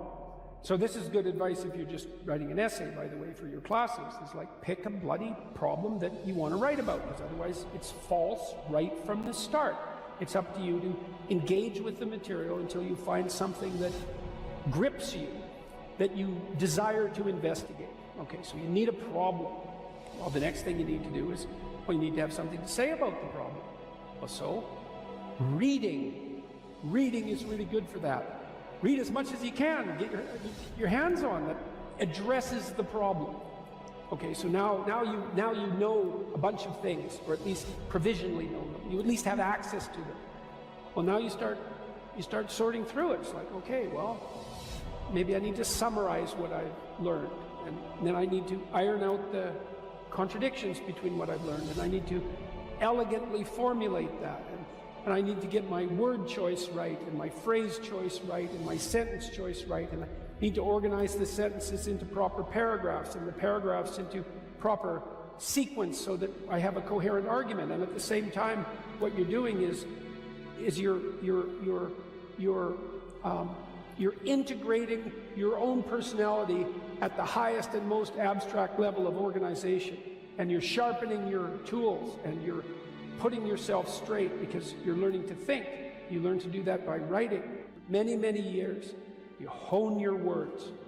They're the most powerful thing about you, bar none. If you are an effective writer and speaker and communicator, you have all the authority and competence that there is. And so you're at university. Maybe you're taking a humanities degree. Well, what's the humanities degree for? It's to teach you how to think. You learn to think by writing. Now there's more to read, to speak, and all of that, but the best thing you can do is read and write every day. A couple of hours every day. Write about things you find important and see if you can discover what you believe to be true. And that'll build you a foundation. And it's unbelievably practical. Like if you look at people who are phenomenally successful across life, there's various reasons, but one of them is that they're unbelievably good at articulating what they're aiming at and strategizing and negotiating and enticing people with a vision forward. It's like, get your words together, man. That makes you unstoppable. And that's the core of the humanities, that idea. Get your words together. Make yourself an articulate creature, and then you're deadly in the best possible way. So, and take that seriously. The best thing you can do is teach people to write, because there's no difference between that and thinking. And one of the things that just blows me away about universities is that no one ever tells students why they should write something. It's like, well, you have to do this assignment. Well, why are you writing? Well, you need the grade. It's like, no, you need to learn to think, because thinking makes you act effectively in the world. Thinking makes you win the battles you undertake, and those could be battles for good things. If you can think and speak and write, you are absolutely deadly. Nothing can get in your way. So that's why you learn to write. It's like, and I can't believe that people aren't just told that. It's like, it's the most powerful weapon you can possibly provide someone with. And I mean, I know lots of people who've been staggeringly successful and watched them throughout my life. I mean, those people, you don't want to have an argument with them. They'll just slash you into pieces. And not in a malevolent way. It's like, if you're going to make your point and they're going to make their point, you better have your points organized, because otherwise you are going to look like and be an absolute idiot. You are not going to get anywhere. So let's say you take the example of a SEAL who's got it all, but this literacy. What happens to him compared to someone who has all those skills? If he can't write well and he's in charge of 6 guys and one of those guys works hard or does something that deserves to be recognized, this is the responsibility of that leader to write that person an award. Okay, so he can't reward his good workers, his good soldiers. He can give him a pat on the back, but a pat on the back isn't going to get him promoted. An award is actually worth some points towards your promotion.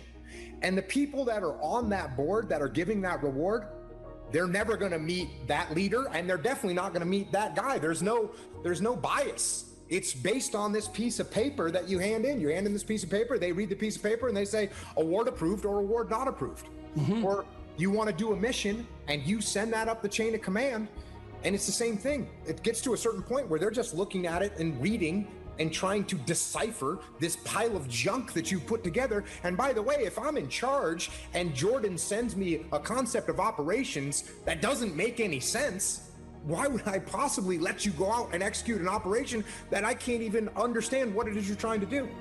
Because what I observed in my own career, and it's so interesting, the parallelism is so interesting but not surprising, is that nothing can stop you if you can write. And it's for the reasons you just laid out. It's like, when you write, you make a case for something, whatever it happens to be. And if you make the best case, well, then you win. And you get whatever it is that you're aiming at. And so you're adventurous, you want to make a mark, is you bloody well better learn how to write. Because if you learn how to write, well, then you can think and you can communicate your thoughts. So not only are you deadly strategically, you become extremely convincing. And then you can go and do anything you want and no one will stop you. And that's never told to people. And I I don't really understand why. You know, you hear the pen is mightier than the sword, which is just a cliche unless it's fleshed out.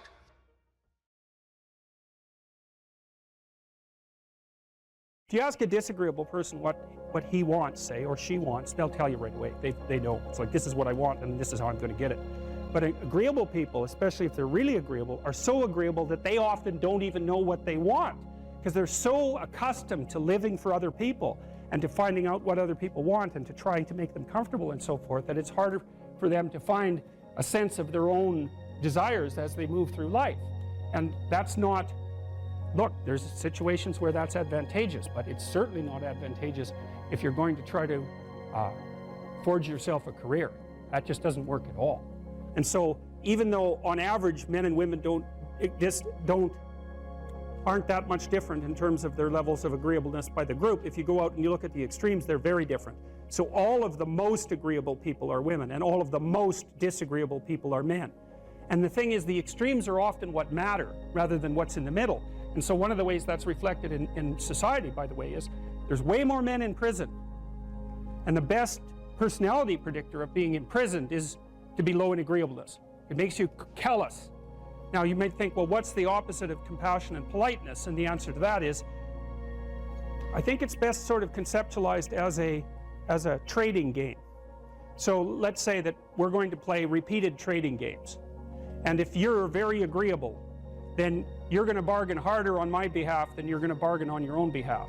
Whereas if you're very disagreeable, you're going to do the reverse. You're going to think, I'm in this trading game for me, and you're going to take care of your own interests. Where an agreeable person is going to say, no, at best this is, at worst this has to be 50-50, but I'd like to help you every way I can. One of the things you have to be careful of if you're agreeable is not to be exploited, because you'll line up to be exploited. And I think the reason for that is because you're wired to be exploited by infants.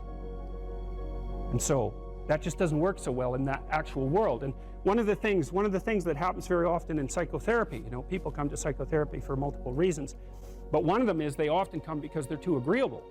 And so what they get is so-called assertiveness training, although it's not exactly assertiveness that's being trained. What it is the ability to learn how to negotiate on your own behalf.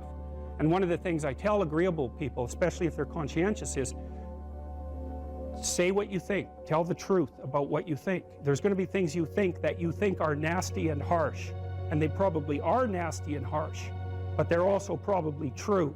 And you need to bring those up to the forefront and deliver the message. And it's not straightforward at all, because agreeable people do not like conflict. Not at all. They smooth the water. You know, and you can see why that is in accordance with the hypothesis that I've been putting forward. You don't want conflict around infants. It's too damn dangerous. You don't want fights to break out. You don't want anything to disturb the relative peace. You know, and if you're also more prone to being hurt physically and perhaps emotionally, you're also maybe loath to engage in the kind of high-intensity conflict that will solve problems in the short term, because it takes a lot of conflict to solve problems in the short term. And, you know, if that can spiral up to where it's dangerous, which it can if it gets uncontrolled, it might be safer in the short term to keep the waters smooth and to not delve into those situations where conflict emerges. The problem with that is it's not a very good medium to long-term strategy, right? Because lots of times there are things you have to talk about because they're not going to go away. And the advantage to having a well-socialized disagreeable person is that they really don't let much get in their way. So if you can get a kid who's disagreeable socialized, that person can be quite the creature, you know, because they're very forward-moving in their nature and very difficult to stop. But if you don't get them successfully domesticated, tamed, roughly speaking, by the time they're 4, their peers reject them. And that's a big problem, because your job as a parent is to make your child socially desirable by the age of 4.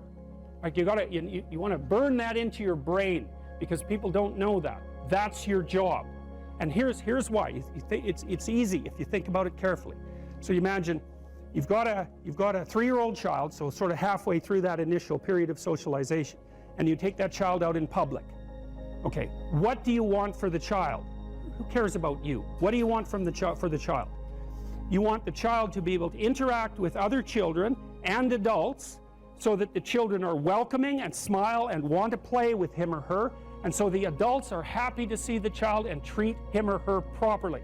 And if your child's a horrible little monster because you're afraid of disciplining them or you don't know how to do that properly, then what they're going to do is they're going to experience nothing but rejection from other children and false smiles from other parents and adults. And so then you're throwing the child out there into a world where every single face that they see is either hostile or lying. And that's not something that's going to be particularly conducive to the mental health or the well-being of your child. If your child can learn a couple simple rules of behavior, like don't interrupt adults when they're talking too much and pay attention and try not to hit the other kids over the head with the truck any more than is absolutely necessary, then, and share and play properly, then when they meet other kids, the kids are going to try out a few little play routines on them, and that's going to go well, and then they're going to go off and socialize each other for the rest of their lives. Because that's what happens, is that from 4 years old onwards, the primary socialization with children takes place among other children. And so if the kids don't get in on that early, they don't move into that developmental spiral upwards and they're left behind. And you can imagine how terrible that is, because a 4-year-old will not play with another 4-year-old who's 2. But a 5-year-old certainly will not play with a 5-year-old who's 2, right? Because the gap is just starting to get unbelievably large. And so the kids start out behind, and then the peers leave them behind, and then those kids are alienated and outside the peer group for the rest of their life. Well, those are the ones that grow up to be long-term antisocial, right? They're already aggressive. It doesn't dip down. Now, what happens to normal boys, roughly speaking? Imagine the aggressive 2-year-old types. They get socialized, so their level of aggression goes down, and then they hit puberty and testosterone kicks in, and bang, levels of aggression go back up. And so that's why males are criminals between the ages roughly of 16 and about 25. So, and it matches the creativity curve, by the way. It's so cool. If you look at the spike of creativity among men, 16 to 25, and it starts to go down, criminality matches that absolutely perfectly. So that's quite cool. So, and the testosterone levels raise the average level of aggression among men. It's more dominance than aggression, actually, and testosterone is by no means all bad. And then it starts to decrease at about age 25 or 26, which is usually when men stop staying up late at night, stop drinking as much, develop a full-time career, and take on the burdens and responsibilities and opportunities that are associated with a long-term partner and family. And so, well, so that's the development of what I would call predatory aggression, because I also think that the agreeableness distribution is probably something like predatory aggression versus maternal sympathy. It's something like that. So if you look at other mammals that are predators, because we're predators as well as prey animals, if you look at other animals like bears, the male bear has absolutely nothing to do with the raising of the infants. In fact, the female bears will keep the male the hell away because he's likely to kill the infants and maybe even to eat them. So there's no maternality at all in solitary male mammalian predators. It's really useful to investigate the viewpoints of people who have opposing views to yours, because they'll tell you things. Not only will they tell you things you don't know, they'll also tell you how to see the world in ways that you don't see it. And they'll also have skills that you don't have, that you could develop. So for example, if you're an introverted person, it's very useful to watch an extroverted person, because the extroverted person has ways of being in the social world that aren't natural to you, that you can use to improve your toolkit. And if you're disagreeable, one of the best things to do with disagreeable people, especially if that's alienating them from other people, for example, because it can, people treat you like you're a selfish, arrogant son of a, maybe that's because you are. It's like, okay, so what do you do about that? One of the most promising treatments, let's say, for that is get the person to do something for someone else once a day, just as a practice, and learn how to do it. Maybe you can wake the circuit up, if you think that it's lying dormant in you, which is probably right. I think we have a very wide range of propensities within us. Some are switched on, genetic propensities. Some are switched on, but I think that if you put yourself in the right situation or walk yourself through the right exercises, you can switch some of these other things on as well. But it takes work and dedication and discipline. I would say, generally speaking, if you want to adapt yourself properly to life, you should find a niche in the environment that corresponds with your temperament. Right? You shouldn't work at cross purposes to your temperament because it's just too damn difficult.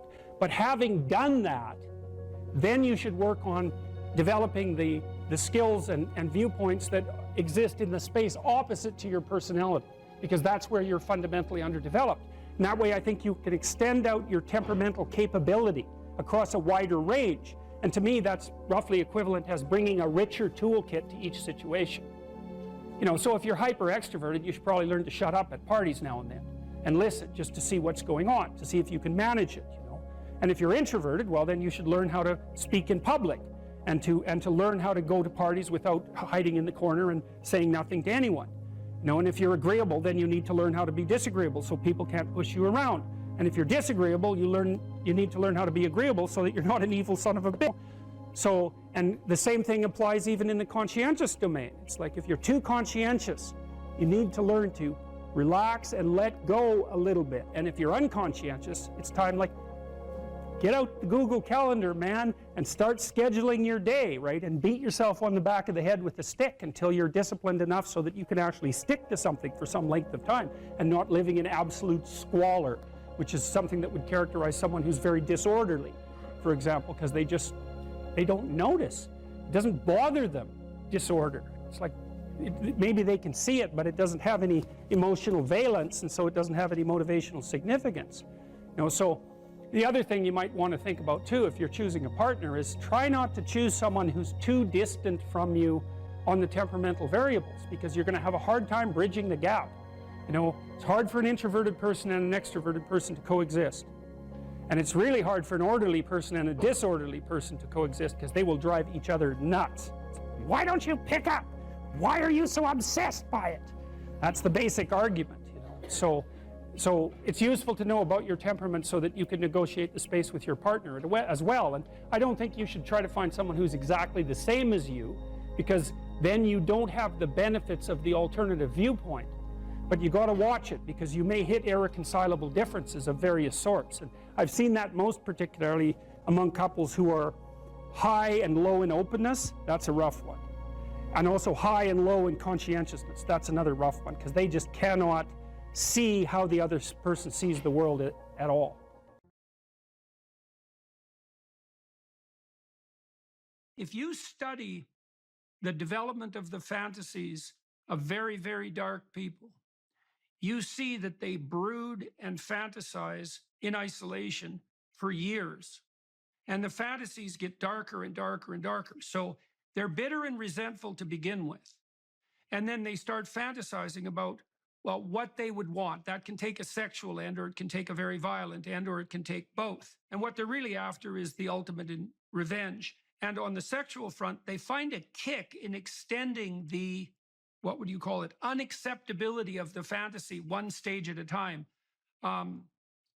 The famous and extremely attractive sexual serial killer, what was his name? There's a famous photograph of him like this, very attractive man.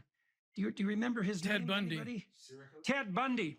Ted Bundy detailed out exactly how his fantasies progressed as he became more and more involved with pornography. And what happens in some sense is that these people who are nursing these terrible fantasies want to stay on the edge of novelty.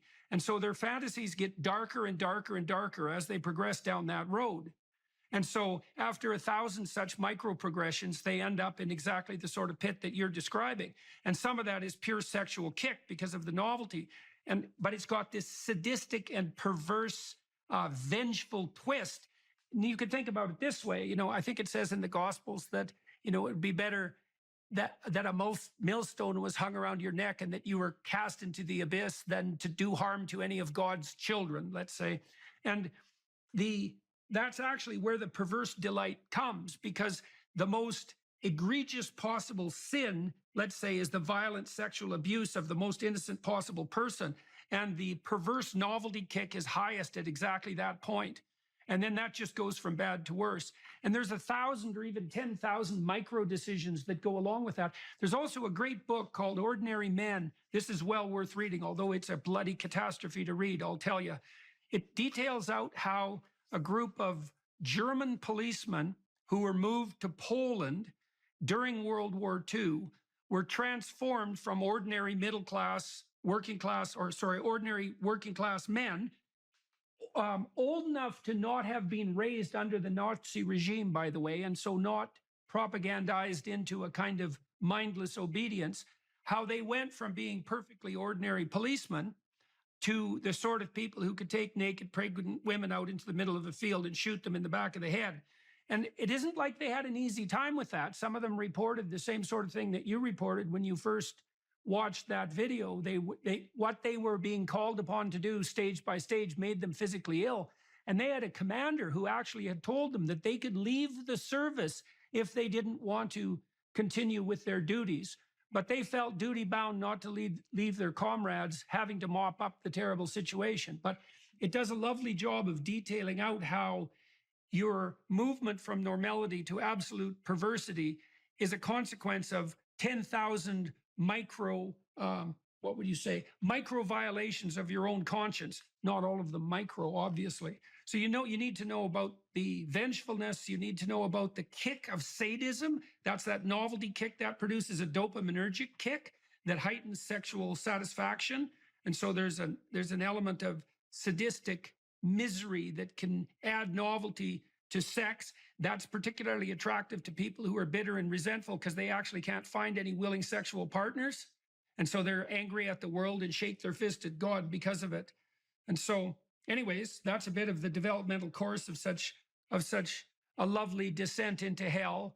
And the interesting thing about it is that people brood, like you don't get to the point where you're watching pornographic videos of children being raped without hundreds or even thousands of hours of increasingly demented voluntary fantasy. And that's that allowing the spirit of sin that would otherwise crouch on your doorstep to enter your house and have its way with you, right? It's like a collaborative venture with Satan himself. That's the most straightforward way of describing it. And so, well, so that's, I don't know what you have to say about that, but I'll let you have at her. I'll say this, that everything you're saying absolutely resonates with my anecdotal experiences dealing with these people. I look into their eyes and what you're describing is what I see, though I've never been able to articulate it like you just have. So I appreciate being armed with an understanding that it will help me evangelize more clearly to others about the dangers of overstimulation and overuse of pornography and shaking hands with the devil. So thank you for that. That was very insightful. So I spent a bit of time, not a lot, but a bit of time inside a maximum security prison when I was a kid. I worked with a very strange psychologist that was there. And one of the things that really shocked me, and I think this shocked me enough to change my whole life, was I met this one prisoner who was a pretty nondescript looking character. He took me for a walk out in the yard away from a gym full of like weightlifting, axe murderer, monsters, and rapists. And we went for a walk out in the yard, and the psychologist called us back and told me later in the office that this guy, who was about 5'2", pretty non-prepossessing guy, had made two policemen kneel in front of him, beg for their lives in reference to their families, and then shot them both in the back of the head and kicked them aside. And the shocking thing to me was, you kind of think that if you met pure evil, it would have a monstrous form. And, the thing that shocked me about that was the nondescript nature of this guy, his absolutely banal ordinariness, the fact that you could just walk past him on the street and you'd never know. He wasn't some monster, the monstrous character of Satan in your imagination is, a figure that's terrifying to behold instead of someone normal. You know what I mean? Normal in that cringing sense. These people that you've interacted with, like, what's your reaction to them when you talk to them, the pedophiles, when you talk to them and when you arrest them? My experience is very similar to what you just described. Very nondescript, people of all walks of life. We've arrested and I've interrogated educators, lawyers, law enforcement, clergymen, and sitting across from them, but with no apparent physicality that would tell you who they are. But I will say this: when they start talking and I look into their eyes, that's when I sense something that really scares the hell out of me. And the way they talk about children when they get there, and it's something that they've been able to normalize. And they're speaking to me about children almost like they're talking about, the weather or talking about buying and selling children like you talk about buying and selling computer parts or an automobile or something. And that's where I thought something has taken over you. Something non-human has made you less human. And I've never been able to figure it out. Only that it creeps me out, and I usually end up getting them to confess because they have brought themselves to a place where they think they're okay. They think that it's somehow normal. I don't know if that makes sense. How do they, Dr. Peterson? Well, the degree of rationalization that has to with each step forward in the progress of the fantasy, there has to be a step forward in the self-deception with regards to self-description, right? So imagine that you're attempting to cling to a sense of yourself at least as normal, but even maybe as a moral agent. I mean, the more forthright pedophiles claim that they're only allowing children to express their true sexual desires, and that what they're actually doing is forming the best relationship with the children that they've ever had. Now, of course, there's part of them that knows that that's an absolutely bloody, screaming, hellish lie. But you get to that lie, like I said, with 1,000 micro lies, right? And you're modifying your self-conception along the way. I mean, have you had these people justify themselves to you? And if so, by what means do they attempt to do that? So one person that comes to mind, absolutely, the answer is yes. And one person that comes to mind is the person depicted in the film Oshensky. This person had written articles, self-published, of course. He had a book that he actually sold on Amazon, and his understanding or his justification was that the puritanical society of this country has crushed the true and beautiful and righteous sexual experience, which the most natural would be between a man and a child, a prepubescent child. A prepubescent child is the most beautiful form of humanity, and why take that away from a child? Children would be well conditioned to confront the challenges of life if only they could experience orgasmic pleasure even in their prepubescence. This is how they talk. Right. And That you saw echoes of that. There was attempts made in the 1970s by French intellectuals, surprise, surprise, to have the age of consent reduced radically. And that was always the rationale. It was an extension of the patriarchal oppression theory in some sense, right? That all sexual expression is essentially pure and good in its most fundamental form. And it's all warped by social pressure. And if we were just allowed to express ourselves in every manner that we saw fit, then everyone would be free and we wouldn't suffer anymore from the constraints of tyrannical society, right? And it's just convenient for the bloody pedophiles that happens to justify them doing whatever the hell they want to children who are obviously too young to consent. Your attention, for example, is mediated by unconscious forces. And you know that perfectly well. And this is another Freudian observation. If you're sitting down to study, for example, your conscious intent is to study. But you know perfectly well that all sorts of distraction fantasies are going to enter the theater of your imagination non-stop and annoyingly. And there isn't really a lot you can do about that except maybe wait it out. So you'll be sitting there reading and your attention will flicker away. You'll think about, I don't know, maybe you want to watch Jane the Virgin on Netflix or something like that. Or maybe it's time to have a peanut butter sandwich. Or you should get the dust bunnies out from underneath the bed. Or it's time to go outside and have a cigarette. Or maybe it's time for a cup of coffee. Or it's like all these subsystems in you that would like something aren't very happy just to sit there while you read this thing that you're actually bored by. And so they pop up and try to take control of your perceptions and your actions nonstop. Maybe you think, well, this is a stupid course anyways. Why do I have to read this damn paper? And what am I doing in university? And what's the point of life? It's like you can really get going if you're trying to avoid doing your homework. And then you might think, well, what is it in you that's trying to avoid? Because after all, you took the damn course and you told yourself to sit down. Why don't you listen? Well, because you're a mess. That's basically why. You haven't got control over yourself at all. And no more than I have control over this laptop. Okay, so there's the memory function of the unconscious, and there's the dissolutive function. That's an interesting one. The unconscious contains habits, once voluntary, now automatized, and dissociated elements of the personality, which may lead a parasitic existence. That's an interesting one. I would relate that more to procedural memory. You know, so what you've done is practice certain habits, whatever they might be. Let's call them bad habits. And you like those things to get under control, but you can't. So maybe when you're speaking, for example, you use like and you know, and you say a lot.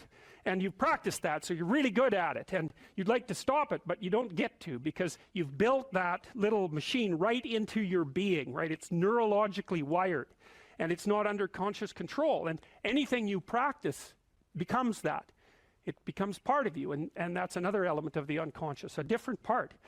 And then there's a creative part, which is that, well, you know, you're sitting around and maybe you're trying to write something, or maybe you want to produce a piece of art or a piece of music, or maybe you're just laying in bed dreaming, and you have all these weird ideas, and especially in dreams, it's like, where do those things come from? And even more strange, one of the things that's really weird about dreams, and almost impossibly weird, is that you're an observer in the dream. It's like a dream is something that happens to you. Well, you're dreaming it, theoretically, so how is it that you can be an observer? It's almost like you're watching a video game or a movie, but you're producing it, at least in principle, although the psychoanalysts would say, well, no, not exactly. Your ego isn't producing it, your unconscious is producing it. It's a different thing. It's a different thing. And of course, Jung would say, well, it's deeper than that. The collective unconscious might be producing it. It's, in some sense, it isn't you exactly, or it isn't the you that you think of when you think of you. And that's the ego from the Freudian perspective, the you that you identify with. That's the ego. And outside of that is the unconscious. The id, that's more the place of impulses. And you could think about those as the biological subsystems that can derail your thinking, right? And that govern things like hunger and sex and aggression and your basic instincts is another way of putting it. And it's a reasonable way of thinking about it, because these are subsystems that you share with animals. You share them certainly with mammals. You share most of them with reptiles. You share a lot of them with amphibians, and even going all the way down to crustaceans. There's commonality, for example, in the dominance hierarchy circuits. And so these are very, very old things.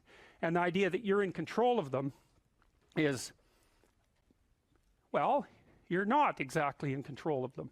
And I would say the less integrated you are, the less you're in control of them, and the more they're in control of you. And that can get really out of hand, you know. You can be, like with people who have obsessive compulsive disorder, for example, which seems to be, I would say, the dissolutive elements in some sense of the unconscious, the way that it's portrayed here. Poor people with obsessive compulsive disorder, they can spend half their time doing things that they can't really control, and they have very strong impulses to do them, and it's very hard on them to block them, you know. They'll almost panic if those things are blocked. And then you have people with Tourette's syndrome, you know, that they'll be doing all sorts of weird dances and spouting off obscenities and imitating people without being able to control it, and sometimes a little bit of antipsychotic medication can dampen that down, but it's as if there are these autonomous semi-spirits inside of them that grip control over their behavior and make them do things. And you know, you find that to some degree in your own life, because maybe you've become very attracted to someone, even maybe you don't want to be attracted to the person, and then you find yourself, you know, texting them when you know perfectly well that you should be going to bed, and you know, you're in a grip of something, and you can't control it, and that's all part of the unconscious and all part of what Freud was studying. People don't get what they want is because they don't actually figure out what it is. And the probability that you're going to get what would be good for you, let's say, which would even be better than what you want, right? Because, you know, you might be wrong about what you want easily, but maybe you could get what would really be good for you. Well, why don't you? Well, because you don't try.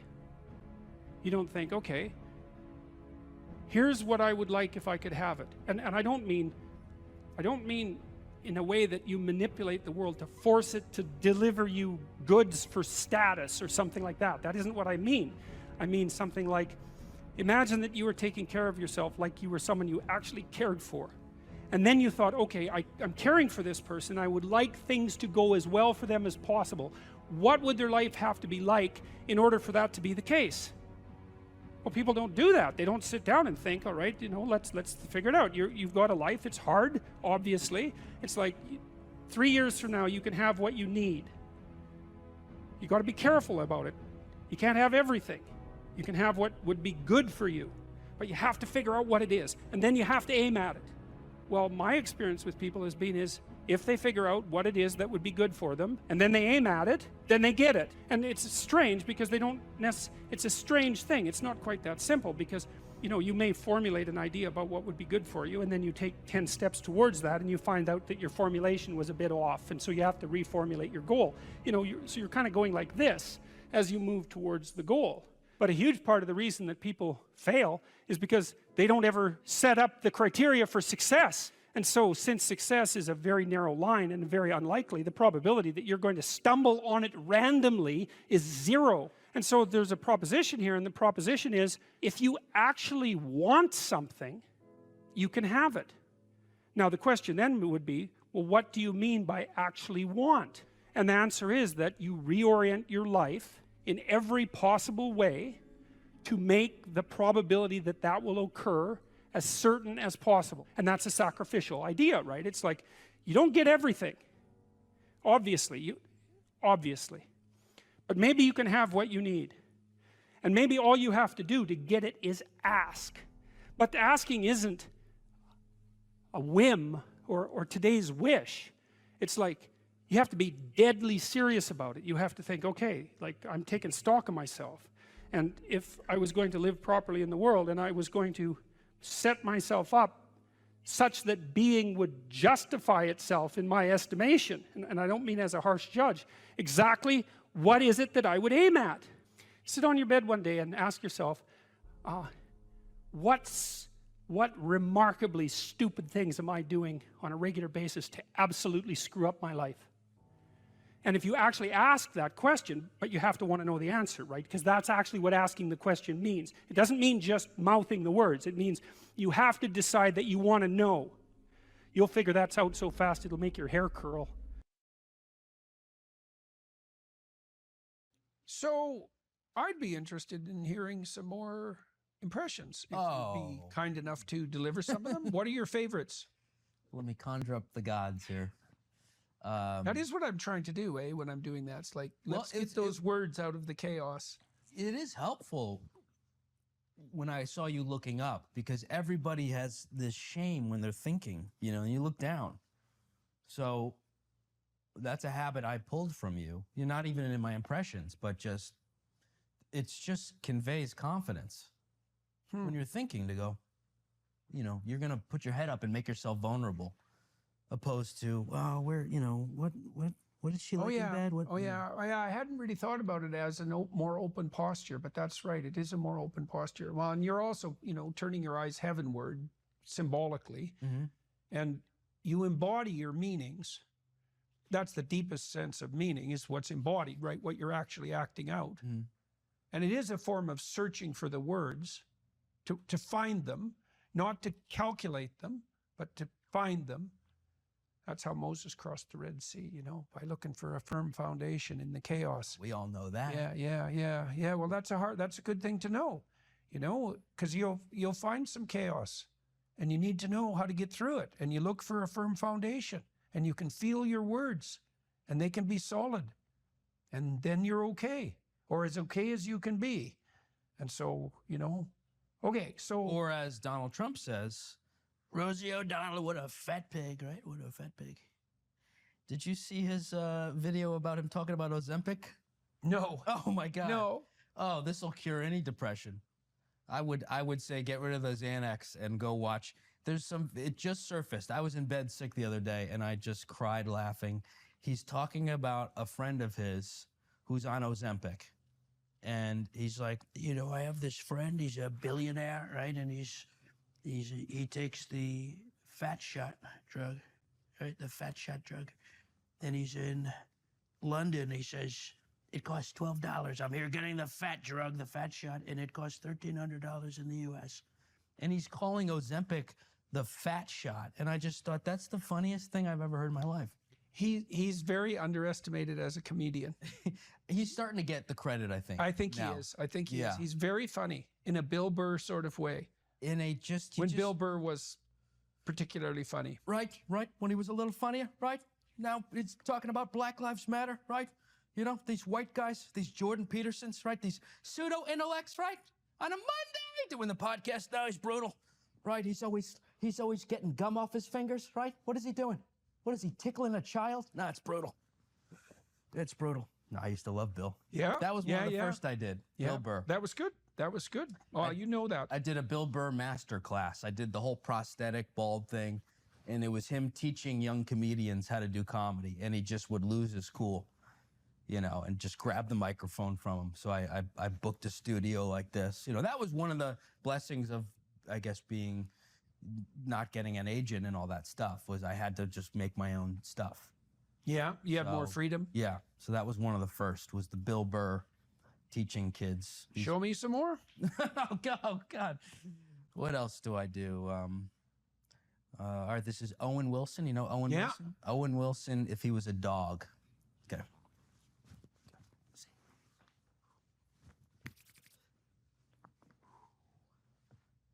Bow wow. That's it. Yeah. You know. Yeah. That's good. It. That's one good. I would call my stupidest joke. Yeah. But works better than almost anything I do.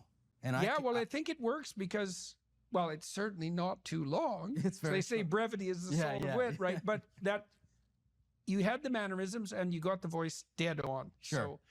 So it's worth the apprehension, and it pays off, even though it's a very small dose. And it's what I grew up on. I think I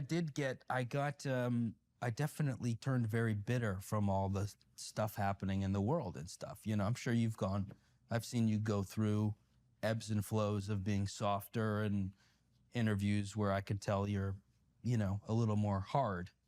But I do want to get back to that silly, you know, just silly physical comedy, you know, stuff everybody can laugh at. Yeah. I had to go in really hard on all the stuff, the wokeism and all that stuff. And that'll be a gift that is laid out forever.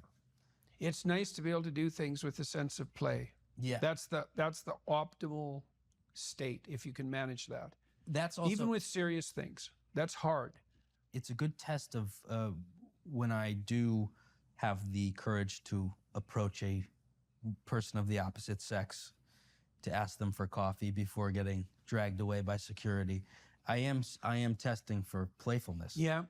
You know, I'll always do something a little playful, a little silly, and see if they recoil or if they play along a bit. Right. Yesterday I went and I just... Right. Well, that's why little boys and little girls play together, you know, so that they can learn how to play together. And I'm stuck in this little boy body here. So let's see some more impressions if you're inclined. More, yeah. Well, what else do? I do the, what you remember when Mitch McConnell, he froze up when he was talking. Yeah. So I do a joke about our politicians are so old, no one even notices when they have strokes, because he really froze for a while. He was and the fellow and I'll hold that for about 10 minutes on stage. I'll just hold it until people stop laughing. That's 1/9 of the whole set. That's the Mitch. I'm very dedicated. 20 minutes is me as Biden trying to get up the stairs. I just do it in real time. So now you said that you're not scripting your sets. I used to have a set list right on, and I'd go boom, boom, boom, boom, boom, because I had never done a full hour. You do these comedy club sets that are 10 to 15 minutes. Right. With 10 people. 90, you're doing 90 minutes now. Sometimes I'll do 90, 80 to 90. Yeah. And it also helps me rely on myself and not have someone go out there and warm up the crowd. Mm-hmm. You have to warm up your own crowd. I have to Are you getting better at it? Yeah. What are you learning? Well, you go out and you might just, feel what the energy is. Yeah. And sometimes they're rustling around, and the other night I just got a vacuum from backstage, and I just vacuumed the crowd for 5 minutes. Oh, yeah. Until they settled down. Until they focused. And you know, one of the things I tell speakers is not to start speaking until everyone is silent. right? Because if you start speaking before they're silent, you've given them permission to rustle around and talk. Right. So you wait. And if you wait, everyone will go silent, partly because they're wondering what the hell's going on. Yeah. Right? Because they're expecting you to start. So you just wait. Then it's dead silent. Then you wait a little longer because you want people thinking, what the hell's going on here? Then they're paying attention. Then you go. That's much better. And I saw you do that at the Beacon. And as a comedian, you might go, I liked what Jordan did. You know what? I'm going to hold it for 10 more seconds. And maybe I'll walk off. Yeah. Yeah, well, Man in the Moon, who was that? Kaufman. Andy Kaufman. Kaufman. Yes. He would do that. Yes. On live TV, right? Hold that silence till the producers were willing to pull the plug, and then he'd start. Yeah. He definitely influenced me quite a bit. It takes a lot of confidence to do that, to hold that silence. If you take a risk like that up top, though, the crowd also might trust you and go, geez, that guy's got some balls. Yeah. You know, we might be a little more submissive now. Well, the crowd wants to know. The crowd is hoping that there's a reason they're there paying attention to you. And if you don't think that there's a reason, if you're not in control, and I don't mean command, I mean if you're not orchestrating the event, well, what the hell good are you? Right? I mean, you're the one that's point of focus, and so it's up to you to indicate some confidence. You have to. And some invitation. Look, let's say you're socially anxious. Okay, so what happens when you're socially anxious? You go to a party, your heart's beating. Why? The party is a monster. Why? Because it's judging you. And it's judging you, it's putting you low down the dominance hierarchy, because that's what a negative judgment is. And that interferes with your sexual success. And that means that you're being harshly evaluated by nature itself. Right? So you are confronting the dragon of chaos when you go into the social situation. And so what do? You're like this, right? You hunch over, and that's low dominance. I'm no threat. It's like, well, that's not going to get you very far. You know, but that's a logical thing to do in the face of a tyrant. So I'm no threat. You know, you look at the king and you're dead. I'm no threat. I'm hunched over. And then what's happening internally? What are people thinking about me? What are people thinking about me? Am I looking stupid? Am I looking foolish? Geez, I'm awkward. I hate being here. Man, I'm sweating too much. It's all internalized, right? It's all self-focused. The eye isn't working. What do you tell people? Don't stop thinking about yourself, because you can't. It's like, don't think of a white elephant. White elephant, white elephant, white elephant. You can't tell someone to stop thinking about something because they get caught in a loop. What you do with socially anxious people is you say, look at other people. Look at them, right? Why? Because if you look at them, you can tell what they're thinking. And then unless you're terribly socialized, and some people are. Some people have no social skills. And so the reason they can't go to a party is because they don't even know how to introduce themselves. Like no one ever taught them how to behave. And so they're really good candidates for behavior therapy, because you walk them through the process of how you actually manifest the procedures that are associated with social acceptability. But most people aren't like that. They have the ability. So if they're really introverted and high in neuroticism, they can usually talk quite well to someone one-on-one. Why? Because they look at them. Well, if I look at you, it's another thing to do if you're ever speaking to a group of people. Never speak to the group of people. It doesn't exist. You talk to individuals, and then they reflect for you the entire group, because they're all entrained. So you look at one person, they broadcast to you what everyone's thinking, and you know how to talk to one person. So it's easy. So as soon as you focus on the person, not you, you push your attention outward, use your eye, you push your attention outward, and you start watching. Well, then all your automatic mechanisms kick in, and you stop being awkward. Because if we're talking, and I'm looking here, I don't know what you're going to do next, and I'm going to put disjunctions into they're like bad chords in the melody of our conversation. And the reason is I'm not paying attention. So that's why the eye is the thing at the top of the pyramid. It's like the thing that enables you to win the set of all possible dominance hierarchies is the eye. Pay attention. Pay attention. That's the critical issue. That's why the Egyptians worshipped Horus. That's why Horus was the thing that rescued Osiris from the depths. It's the capacity to pay attention. What do you pay attention to most? What your right hemisphere signals as anomalous. It attracts your attention. It's like, this isn't going quite right. I'm not looking at that. Wrong. That's what you look at. That's what you look at. What's not going right. Because that's, see, that's the terrible monster that might eat you, but it's also the place you get all the information. So that's why it's useful to have discussions with your enemies, because they will tell you things you do not know. And that's such a great thing, because if you don't know them, well, you're not very smart, are you? You know, there may be a time when you go somewhere that's the thing you need to know. And maybe your enemy will tell you why you're such a fool, you know, and a bunch of other things that aren't true too. But even one thing that's accurate, it's like, yeah, thanks very much, man, maybe I'll do some work on that and I won't have to carry that forward. So, and then that's part of the reason, again, why the terrible predator, it's always the terrible predator that has the gold. It's like, it's the person who delivers the message you do not want to hear. So it's rough, but it doesn't matter. Life is rough.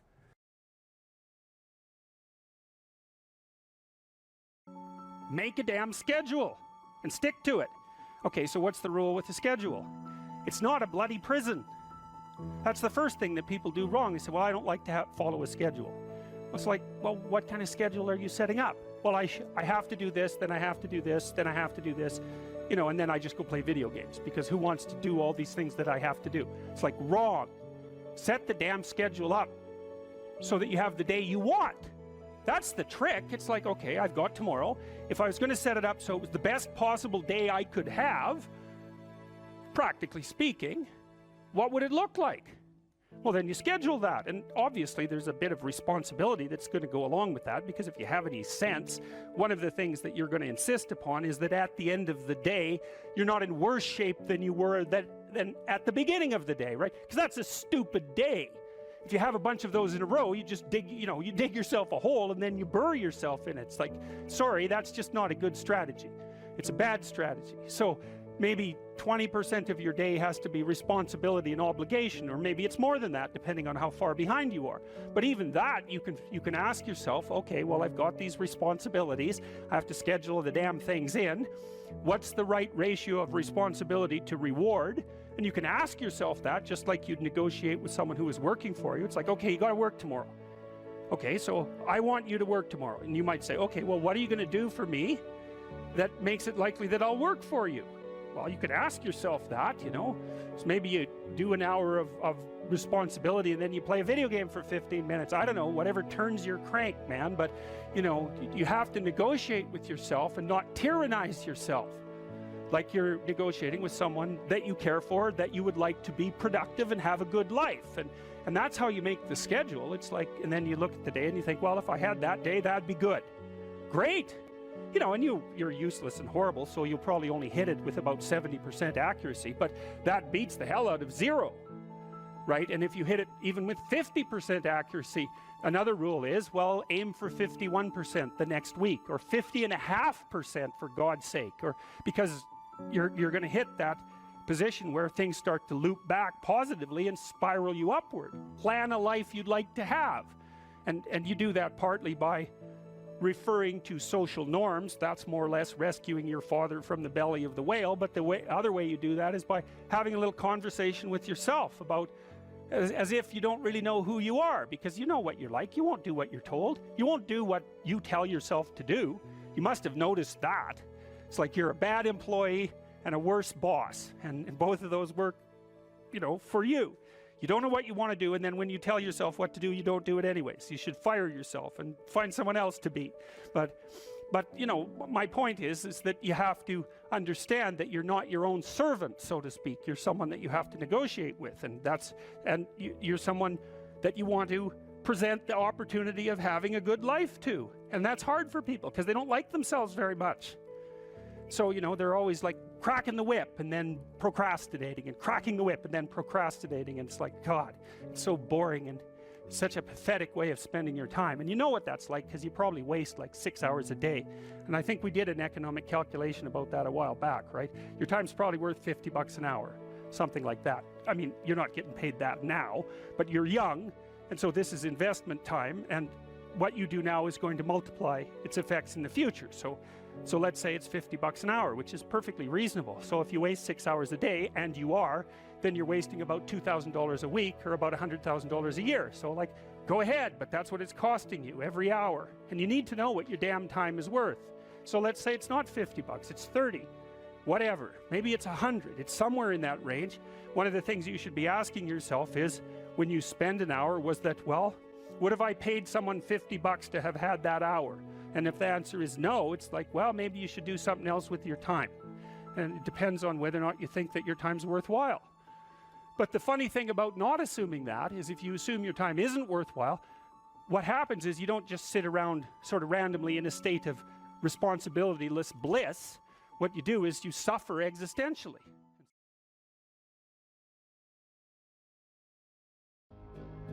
You said that a harmless man is not a good man. A good man is a very dangerous man who has that under voluntary control. How should people become more dangerous? Oh, becoming more articulate is definitely, I would say, that's the primary array of weapons. So, I mean, physical prowess is something, and it's not nothing, that physical confidence that comes along with that as well. But the same thing replicated at the level of the ability to communicate and to think, that's way broader field of battle and opportunity. So this is one thing that isn't taught well, especially to boys. It's more important to teach it to boys, I would say, because they're more skeptical of the educational enterprise in general, generally speaking, partly because they're less obedient, partly because they're less agreeable. That's particularly true for disagreeable boys. And agreeable boys get higher grades independent of their IQ and their academic achievement, because they're easier to deal with. So what do you tell disagreeable boys? There's nothing that makes you more formidable than verbal competence, than being able to articulate, be able to think, to marshal your arguments, right? It's a battlefield metaphor. Get everything in order, get all your information straight, to marshal your forces. And so, I mean, that's part of the reason that rap artists are so popular, especially among disaffected young men, black and white alike, because they're unbelievably articulate. Like, they have this incredible verbal prowess. It's unbelievably attractive. And it's associated with genuine artistic and redemptive activity, often focusing on something that's approximately the voice of the underclass, let's say, but a powerful voice, right? And it's interesting to see how many young white guys identify with that. Was it Aldous Huxley that wrote Doors of Perception? Yeah. Yeah, so this is kind of an equivalent of that, right? That you have a experience which many people struggle to articulate. You take the best of us, the one that has the most precise, most articulate, erudite language. You drop them in and you say, okay, show us what you've learned. This is the equivalent, but for just a different community, a different sort of life, that maybe you don't have the ability to describe what it feels like to live on a council estate in Manchester or in, one of the neighborhoods of Brooklyn or whatever it might be. And then this person can, and it feels like it's your voice. Yeah, well, you still, if you're a young man, you still feel alienated from your place as rightful heir of the proper kingdom. I mean, that's an existential truism for everyone, particularly for every young man, because he is an outsider in many ways. He's young and juvenile and not very highly valued, and then is in some sense hurt by the inadequacies of the current king, the current culture, and is easily turned against it because of that. And that's the machinations of the evil uncle. That's the King Arthur story. That's the story of Horus and Osiris. It's an ancient story. It's the story of Sauron, and it's there all the time. And you see in rap music, in hip hop, all of that alienation being given an articulated voice in an artistic sense. And that's a good example of the power of verbal facility. And that's the route to, let's say, marketing education to young men. It's like, you want to take your rightful place in the kingdom? It's like, get your tongue straight, man. Get it under control in the highest possible sense. We went to a comedy club, Tammy and I, in New York, the Comedy Cellar. It's a great comedy club. And the last comic was an English guy. And he was not particularly physically prepossessing, and he made a lot of jokes about that, and it was quite funny. And then he divided the audience into 5 sections, and he asked each section to toss up a topic, just to yell out a topic. And they were like random topics, like the Kennedy assassination and electric lighting before 1890. Those were 2 of the topics, and the other 3 were just as diverse.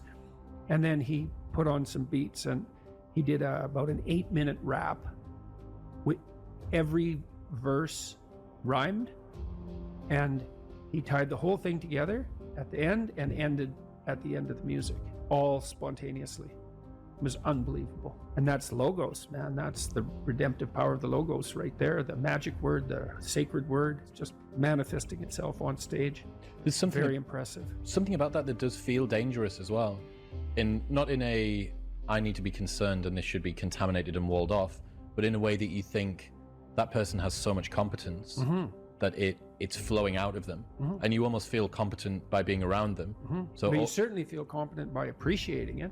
Yeah. Right. Because it speaks to the part of you that is capable of appreciating such things. You think, wow, that's really something. That's an amazing display. That's an amazing thing to see. Amazing, right?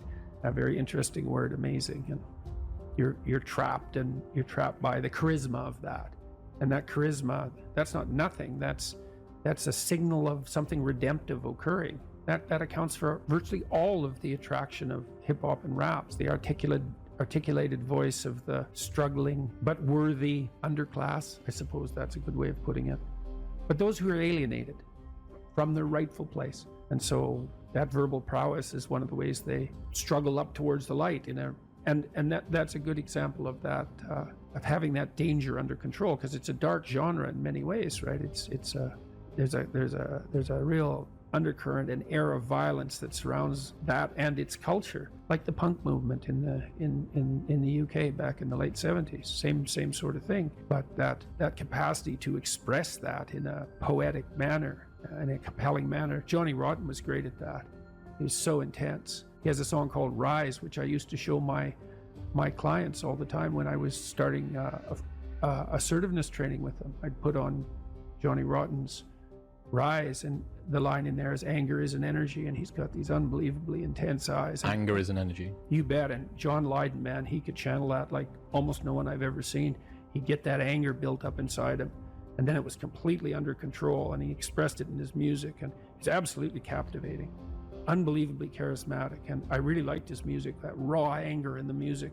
But it was in the bloody music, wasn't it? It wasn't some random riot, you know? He transmuted that into something, you know. You can argue about the poetic merits of punk rock, although I don't think you should. I mean, I Did It My Way, Sid Vicious's version of I Did It My Way. My God, that's a work of genius, that. It's so brilliantly satirical. There's always people out there who are doing far better than you on pretty much anything you want to imagine. And if all you're doing is seeing yourself in their reflected light, let's say, then it's going to be pretty damn dismal. But it's not a good comparison because, well, first of all, there's danger in just comparing yourself to others, period, because they're not you. And God only knows what struggles they had to undertake to get to where they were, or what burdens they're currently carrying that you're not aware of. But you can certainly contrast yourself with yourself. And that's a lot better. It is the only way. Well, it's also the only way of really measuring anything approximating proper improvement. You can actually tell when you're a little better than you were yesterday. Right. And you can actually do that. That's another thing that's so interesting about it, is that you can actually make yourself a little better in some way, pretty much, well, I don't know if it's at every moment, but you can certainly do it every day. You're quite different from other people, and you shouldn't be comparing yourself to them because they're not like you. You know, they don't have your family. They don't have your temperament. They don't have your troubles. They don't have your abilities. The only person that has those is you. Compare yourself to who you were yesterday and not to who someone else is today. And see, that's a game you can win. Be careful who you share good news with, because you want to share good news with people who are going to be genuinely happy for you. And that's one way that you can identify those people who are really on your side. Be careful who you share bad news with, because that's equally tricky. You know, you want someone who will listen to you when you're having trouble and allow you your grief, especially if it's a consequence of something tragic, and who won't try to one-up you, you know, because often when you're talking to people, they'll be thinking about what they have to say that's worse, and that's not helpful if you need a listening ear. Make one room in your house as beautiful as possible. I talked a lot already about the necessity of cleaning your room, which is, in some sense a foolish piece of advice because it seems so obvious, but it's not obvious at all. And you'll find if you try it, especially if you're in a household that's not very functional, that you'll encounter obstacles that you couldn't imagine existed while you're trying to put your life in order. And you can take your surroundings beyond order and move towards beauty, and that's unbelievably useful. One of the things that I've been there's lots of different ways to interpret the world, and you can maybe even make a case that there's an endless number of ways to interpret the world. And the problem with that is that it kind of disorients you in terms of what you should be doing. But just because there's a very large number of ways to interpret the world doesn't mean there's a very large number of productive, meaningful, and sustainable ways to interpret the world. And one of the things you do have to do is figure out how you can conduct yourself today so that you don't upset the apple cart in a week or a month or a year. And so, what you do in some sense psychologically is you admit to yourself that your current frame of reference is faulty. Mm-hmm. And then you start opening the door to a different kind of thinking, which is more creative thinking. It's more lateral thinking. You think, well, I'm wrong, but that's not necessarily a problem because I could be right if I thought some other way. Well, that's great. Often it works. Yeah. And there's almost no end to the utility of trying to figure out which ways that you're wrong. Yeah. Because there's lots of them. And every time you discover one, then you don't have to be quite so wrong anymore. That's a really good deal. Yeah. It's from the uphill climb that we derive our value, and I mean this technically. So almost all the positive emotion we feel, especially the emotion that fills us with enthusiasm, and that's experienced in relationship to a goal. And so in some sense, you want a goal that you can never attain. So you can always move closer to the goal that recedes as you move towards it. You think, well, that's frustrating. It's like Sisyphus pushing the rock uphill. But it's not, because as you pursue that goal, you put yourself together and your life does get better and richer and more abundant. And that's why the highest levels of virtue and goal are in some sense transcendent. You want them to be above everything you're doing so you can continually move towards something that's more sublime and better. That's what you are. You're here to live, not to sleep. And the problem with the vision of Mai Tais on the beach is that, well, first of all, that's a vision of drug-induced unconsciousness. Second, it's only going to work for about a week. Third, you're going to be a laughingstock in a month and depressed and aimless and goalless. You want a horizon of ever expanding possibility. And so it does happen to people because they've staked their soul on the attainment of an instrumental goal. And it can be a pretty high order goal, but then you think, now I'm there, now what? Well, the answer can't be, well, I'm going to live in the lap of luxury and never have to leave what do you want to be, a giant infant with a gold bottle? You never have to do anything but lay in your back and suck. It's like, you see the problem with that as a conceptualization. It's no, you want to be like an active warrior moving uphill with your sword in hand. And that's dynamic, that's exciting. Lay a disciplinary structure on yourself, get the chaos in check, and then you can move towards a state that's freer.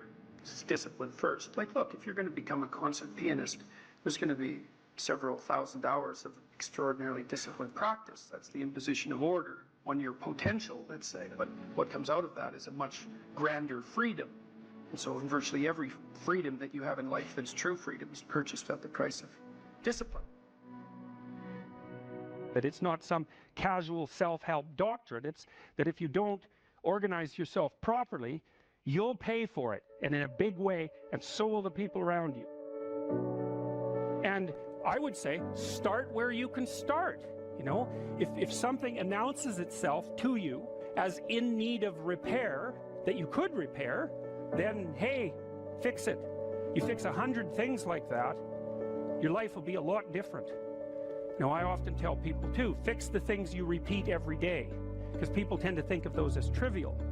You get up, you brush your teeth, you have your breakfast, you have your routines that you go through every day. Well, those probably constitute 50% of your life. And people think, well, they're mundane, I don't need to pay attention to them. It's like, no, that's exactly wrong. The things you do every day, those are the most important things you do. hands down. People are afraid of the truth because often if you reveal it, it causes conflict in the moment. Telling the truth is definitely an adventure. Seeking for sure, but also telling. Another way of going about it is to just say what you think and see what happens. That's an adventure because you don't know what the outcome is going to be. So look, there's this old idea that it's necessary to have faith in the truth. And so here's a way of thinking about that. Someone asks you a question and you might think, well, here's the outcome I want, and so here's how I'm going to answer that question. So that's one way of approaching it. But another way of approaching it is, you ask me a question, I'm going to think about the answer, and I'm just going to tell you what I think. And it doesn't matter what the outcome is, because I'm willing to see what the outcome will be, predicated on the idea that there isn't a better outcome than the one that truth produces. Even if it's harsh and terrible in the short term, and sometimes it is, it's like there isn't a better way of doing it. Now, you might say, well, how do you know that? And the answer is, well, I don't know that. That's why it's an article of faith, because I believe, and I believe this deeply, the being that you produce as a consequence of telling the truth is good, by definition, even though it's harsh and often uncomfortable, because you get in trouble. One of the things that I've really learned recently, or learned to articulate better, is that there's a very tight relationship between aspiration and responsibility. The first question might be, do you need to aspire to something? And the answer is, well, yes, because you have to do something. If you just sit there, you'll die. You can't just sit there. You have to go act out in the world. Okay, so act towards what?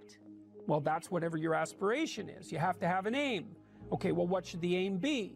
Well, it should be something worth doing, let's say. Why do something that you don't feel is worth doing? What do you think's worth doing? Well, if you watch other people and you judge when they're doing something worthwhile, you usually judge them positively if you see that they're taking responsibility, at least for themselves. What, do you want to be completely useless so other people have to take care of you? That's pretty pathetic. And maybe you could get your act together so you're taking care of yourself and your family. And maybe you could even do better than that and take care of yourself and your family and your community. Well, good for you. That's responsibility, and that's an aim. Well, here's one of the things that's cool about that, is that your life doesn't have meaning without aspiration or an aim. Okay, so you need a hierarchy of values. There's got to be something at the top. It's got to be something important. If you don't have that, your life doesn't have any meaning. So if you criticize the hierarchy, or even the idea of hierarchy, you destroy the idea of aspiration, and then people have nothing. Well, that's not helpful. People are built for a struggle and they're built for a weight, and you want to take on a heavy burden voluntarily. See if you can put yourself together. See what you can do out in the world while you're waiting to die. It's an all-in game. It better be worthwhile. The great people I know are brutally truthful to themselves and other people, and they have insanely adventurous lives. Get rid of everything you say that you only say to impress other people, and just see if you can say what you believe to be true. That's an adventure. That's the thing about the truth, you know? Well, you got to ask yourself, if you're not speaking the truth, who is it that's talking? If you're saying something that you do not believe to be true, it's not you talking. It's something else. It might be the part of you that wants to manipulate the other person into delivering what you think you want from them. Well, what is that spirit of manipulation that you've allowed to possess you? It's not you. Let's say you decide to live your whole life in that instrumental manner. You're going to craft your words like the student who says, well, I'm going to write what the professor wants to hear so I get the grade. It's like, well, you just turn yourself into that. Well, who is it that's doing that manipulating? It's not you, because those aren't your words. So even if you get the grade, it's not you that got the grade. It's the false you. It's the manipulative you. So you do that your whole life. You don't have your life. And then you think, well, God, that was a miserable life. I manipulated everybody. They were so damn stupid. They were sucked in by it. They're all contemptible. Everyone does it, you know, which they don't, by the way. And so that's a pathway to bitterness. Partly because if you're a manipulator and you use your language falsely, you don't live your own life. You live the life of whatever possesses you when you think it's you manipulating. And so you live the life of the spirit of manipulation. You know, maybe you're in California, see someone speeding down the road in a convertible Porsche, and you think, oh man, what a lucky bastard. And the truth of the matter is that he's thinking about wrapping his expensive sports car around the next cement pillar that he comes close to. You know, you can't tell. And people have hard lives, and even people who are comparatively fortunate have hard lives. And the ideal that you're observing that makes you jealous and resentful is in large part an illusion that's created by your own mind. you have to be careful of what you're jealous of because you don't really know what it is. And then the other thing that's kind of useful is to understand you're quite different from other people, and you shouldn't be comparing yourself to them because they're not like you. They don't have your family. They don't have your temperament. They don't have your troubles. They don't have your abilities. The only person that has those is you.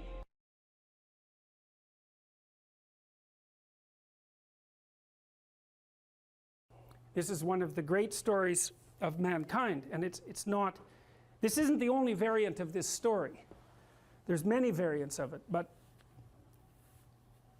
this variant is useful for our purposes. It's a story I stumbled across a long time ago. I'm going to tell you the second story first because I don't have the energy to tell you the first story. So this is a story that the ancient Egyptians predicated their society on. And to understand this story, the first thing you have to know is what the characters were, and these characters were gods. There's 4 of them, although the Egyptians had far more than 4 gods. You might think of these as the central gods. And you might think, what is a central god? And then you might think, well, imagine that the gods compete for dominance across time in people's imaginations, and some gods win, and they occupy the primary position of dominance in the hierarchy, in the dominance hierarchy of gods. And those are ideals, and ideals compete across time for dominance, and they're embodied. And so when diverse tribal people come together, they throw all their gods into the ring and they fight across time, and something emerges as a victor. And that's the emergence of monotheism out of polytheism. And it parallels the development of a unified morality within each of us as we develop across time. And the god that emerges as dominant across time bears a substantial resemblance. Imagine you have a set of gods in this locale that are competing across time, and something emerges as dominant. And then over here you have another set of gods that compete across time for dominance, and something emerges. You'll see major commonalities across the 2 things that emerge, and the reason for that is because the process of emergence that gives rise to both of them is similar in both situations, and that's part of what accounts for the cross-cultural similarity of high-order religious ideas. All right, anyways, you need to know the characters. Osiris. Osiris is the old king. He's Dumbledore for all intents and purposes. He's the old king. He's the spirit that established the Egyptian state when he was young. He was a great hero, but now he's old. And he's archaic, and he's willfully blind. That's Osiris. He has a brother, Seth. Seth is Set, and Set is Satan, because the word Satan comes from the word Seth and Set via the Coptic Christians. So he's a precursor to the Western idea of Satan. You have Isis.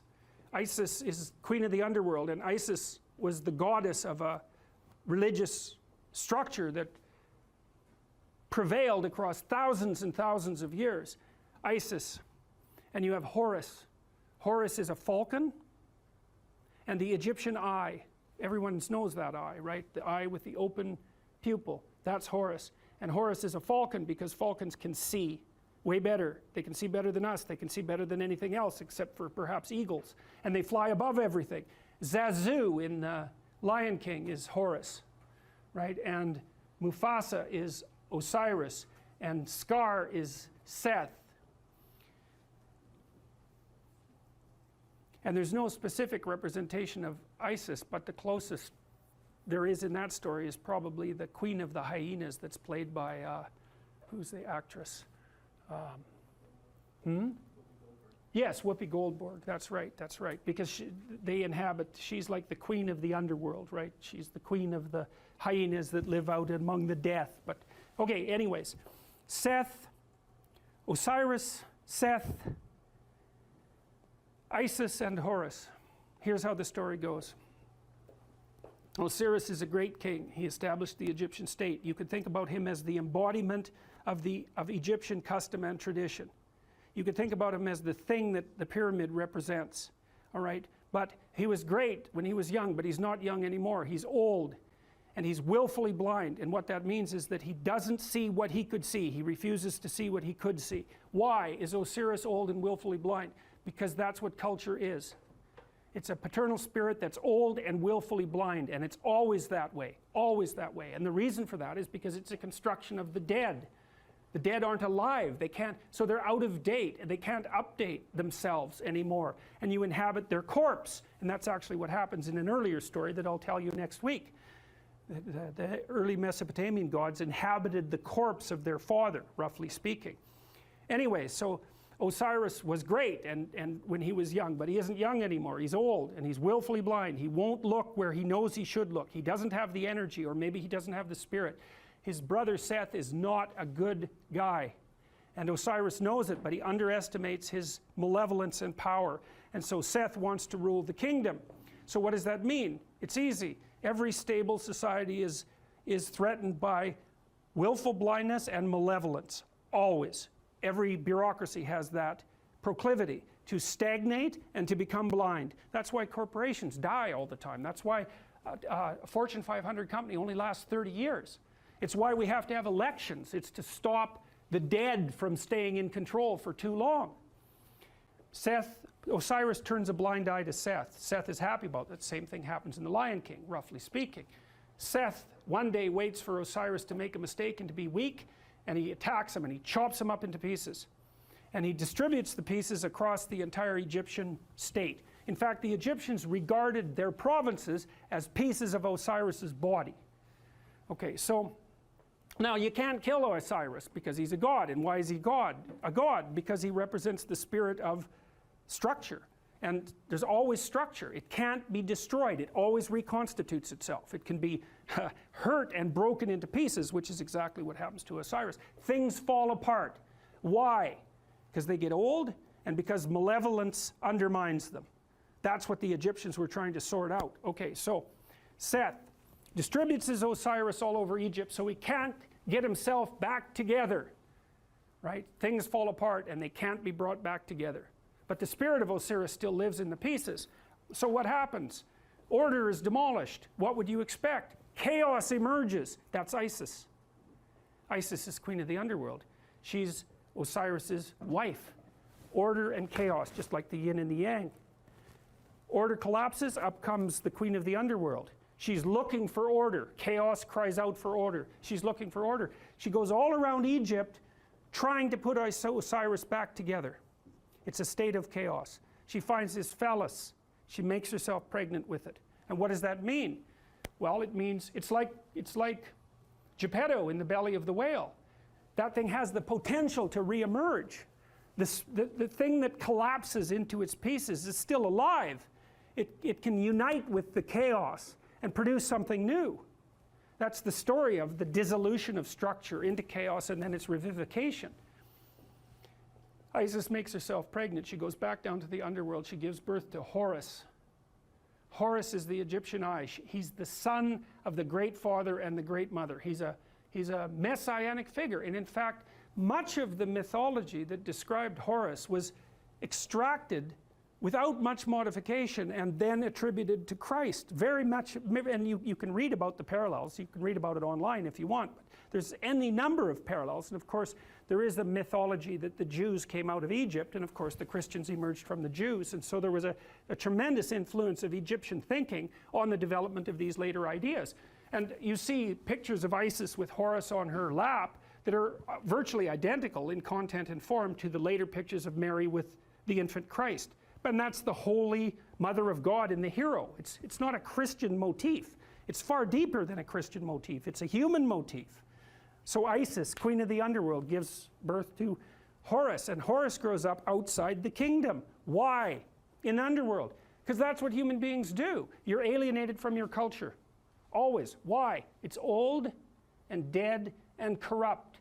And so that leaves you growing up in chaos. What would you call? Alienated from your fundamental culture. That's the story of adolescence.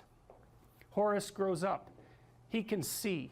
That's what differentiates him from Osiris. That's why he's a falcon. He goes and has a fight with Seth. And now the difference between Osiris and Horus is that Horus does not underestimate Seth. He knows exactly what he's up against. He goes and has a terrible battle with him, trying to get his kingdom back. Something else that's echoed in the Lion King story. And while Horus and Osiris, or Seth are fighting, Seth tears out one of his eyes. Now why? Because Seth is the embodiment of destruction and malevolence, and no matter how conscious you are, if you encounter that, even voluntarily, the probability that it's going to damage your consciousness is extraordinarily high. That's why people don't do it. So the eye is torn out, but Seth is defeated, and Horus banishes him to the nether regions of the kingdom. You can't kill him. Why? Because the malevolent, destructive force that threatens states never dies. It's always there. You can only remove it temporarily. Now Horus is king, Pharaoh, king, God. He's got his eye, and so you think, well, he's going to just pop that back in his head, and then he's going to be able to lead. He's going to be able to take his place at the uppermost pantheon of gods properly. But that isn't what he does. He takes his eye and he goes back to the underworld, just like Pinocchio going into the depths to rescue Geppetto. And down there is the spirit of Osiris, who's extant as a kind of half-dead ghost. And he gives Osiris his eye. Now Osiris can see. So what does that mean? You go down into the chaotic, when threatened by malevolence, even to the point of damage to your consciousness. You go down into the chaos and you find the dead spirit of your tradition and you give it vision. And so, provided with vision, Osiris regenerates, and then Osiris and Horus go back up to the world, linked together and rule jointly. And the Egyptians believed that the Pharaoh, who had an immortal spirit, was the embodiment of the conjunction of Horus and Osiris. And that's what gave him sovereignty.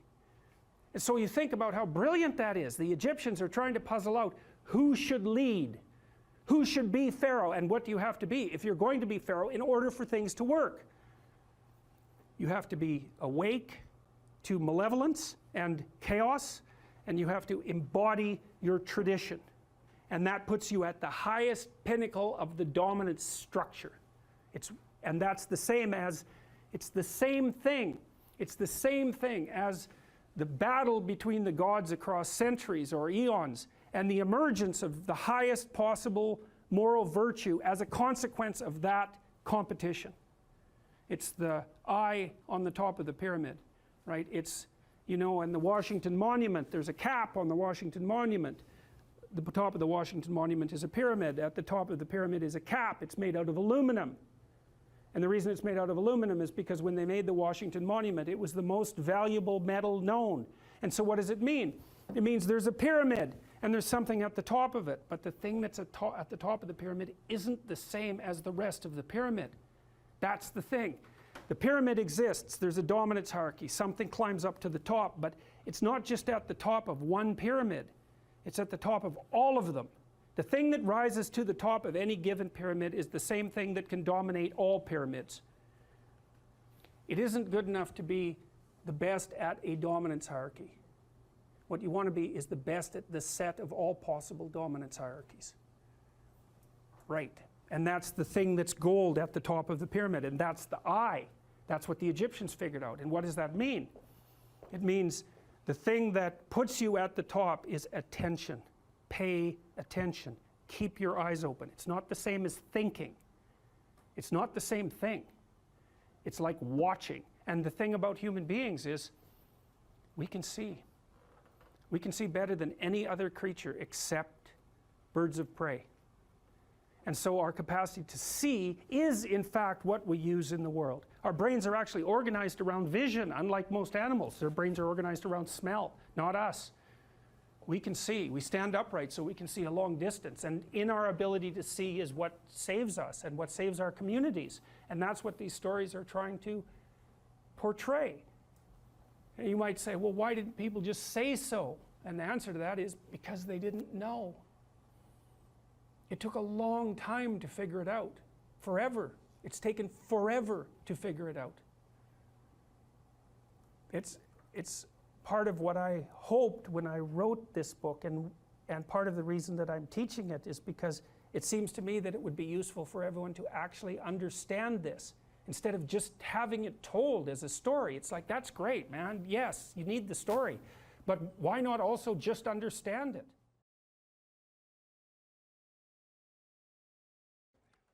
I worked with this crazy psychologist. He used to put jokes on his multiple choice tests. He was a really eccentric guy, but I really liked his courses. He taught a course on creativity, and he was also a prison psychologist, and he was an eccentric guy, and he for some reason liked me, and maybe because I was eccentric too, and he invited me to go out to the Edmonton maximum security prison with him a couple of times, which I did, and that was a very interesting experience because I was trying to figure out what role each individual's behavior bore to the pathology of the group. It was something like that. And I went out there and I met a little guy, smaller than me. I was a little bigger by then. And he was a pretty innocuous guy. And what had happened was I was out in this gymnasium. It looks like a high school, a prison, which is really quite telling in my estimation. And there were all these like monsters in there, weightlifting, and like they were monsters. I remember one guy who was tattooed everywhere, and he had like a huge scar running down the middle of his chest. It looked like someone had hit him with an axe, and you know. And I was in there, and I had this weird cape that I used to wear that I bought in Portugal, and some boots that went along with it. And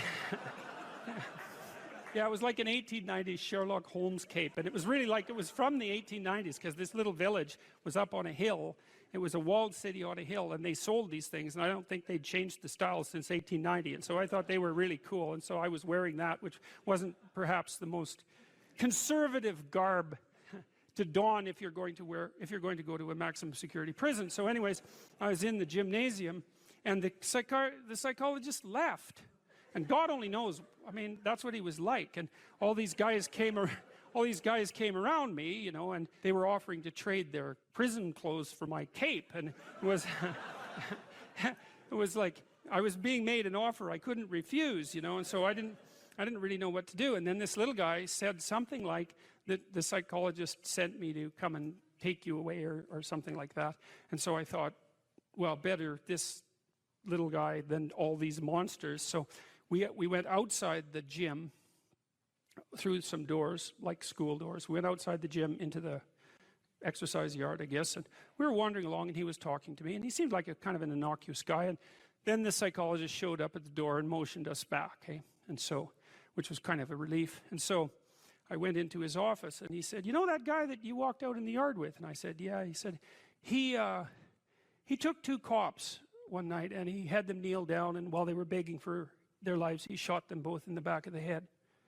And I thought, see, the thing that was so interesting was that he was so innocuous, right? Because what you'd hope is that someone like that would be very much unlike you, let's say, and certainly wouldn't be like someone innocuous that you'd met. What you'd want is that the guy would be like, you know, half werewolf and half vampire, so you could just tell right away that he was a cold-blooded killer. But no, he was this sort of ineffectual little guy who was certainly not ineffectual if you gave him a revolver and the upper hand. And so that made me think a lot about the relationship between being innocuous and being dangerous. And then another thing happened. I met another guy out there, and then a week or two later I heard that he and a friend of his had held another guy down and pulverized his left leg with a lead pipe, like just pulverized it. And the reason for that was that they thought that he was a snitch, and maybe he was. And that time I did something different. Instead of being shocked and horrified by that, although I certainly was, I thought, how in the world could you do that? Because I didn't think I could do that. I thought that there was a qualitative distinction between me and those people. And so I spent about 2 weeks trying to see if I could figure out under what conditions I could do that. Like what kind of psychological transformation I would have to undergo to be able to do that. And so that was a meditative exercise, let's say. And it only took about 10 days for me to realize that not only could I do that, that it would be a hell of a lot easier than I thought it would be. And that's sort of where that wall between me and what Jung described as the shadow started to fall apart.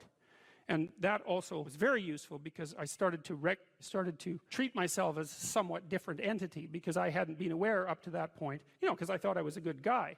And there's no reason for me to think that, because you're not a good guy unless you've really made a bloody effort to be a good guy. You're just not. It's not easy. And so you're probably a moderately bad guy. And that's a long ways from being an absolutely horrible guy, but it's also a long ways from being a good guy. And so, but I had a little more respect for myself after that, because I also understood that there was a monstrous element to the human psyche that you needed to respect. And that was part of you, that you should regard yourself in some sense as a loaded weapon. It's very useful around children to regard yourself as a loaded weapon, because around children you are a loaded weapon. And the terrible experiences that many children have with their parents are testament to that.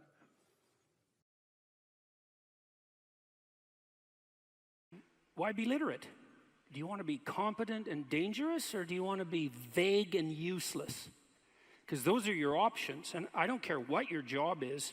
If you're a plumber, I have great respect for plumbers, by the way, and you're articulate, you can negotiate with your clients, you can introduce your coworkers, you can make a case for your employees, you can advertise your services, you can think through your problems. You're firing on all cylinders.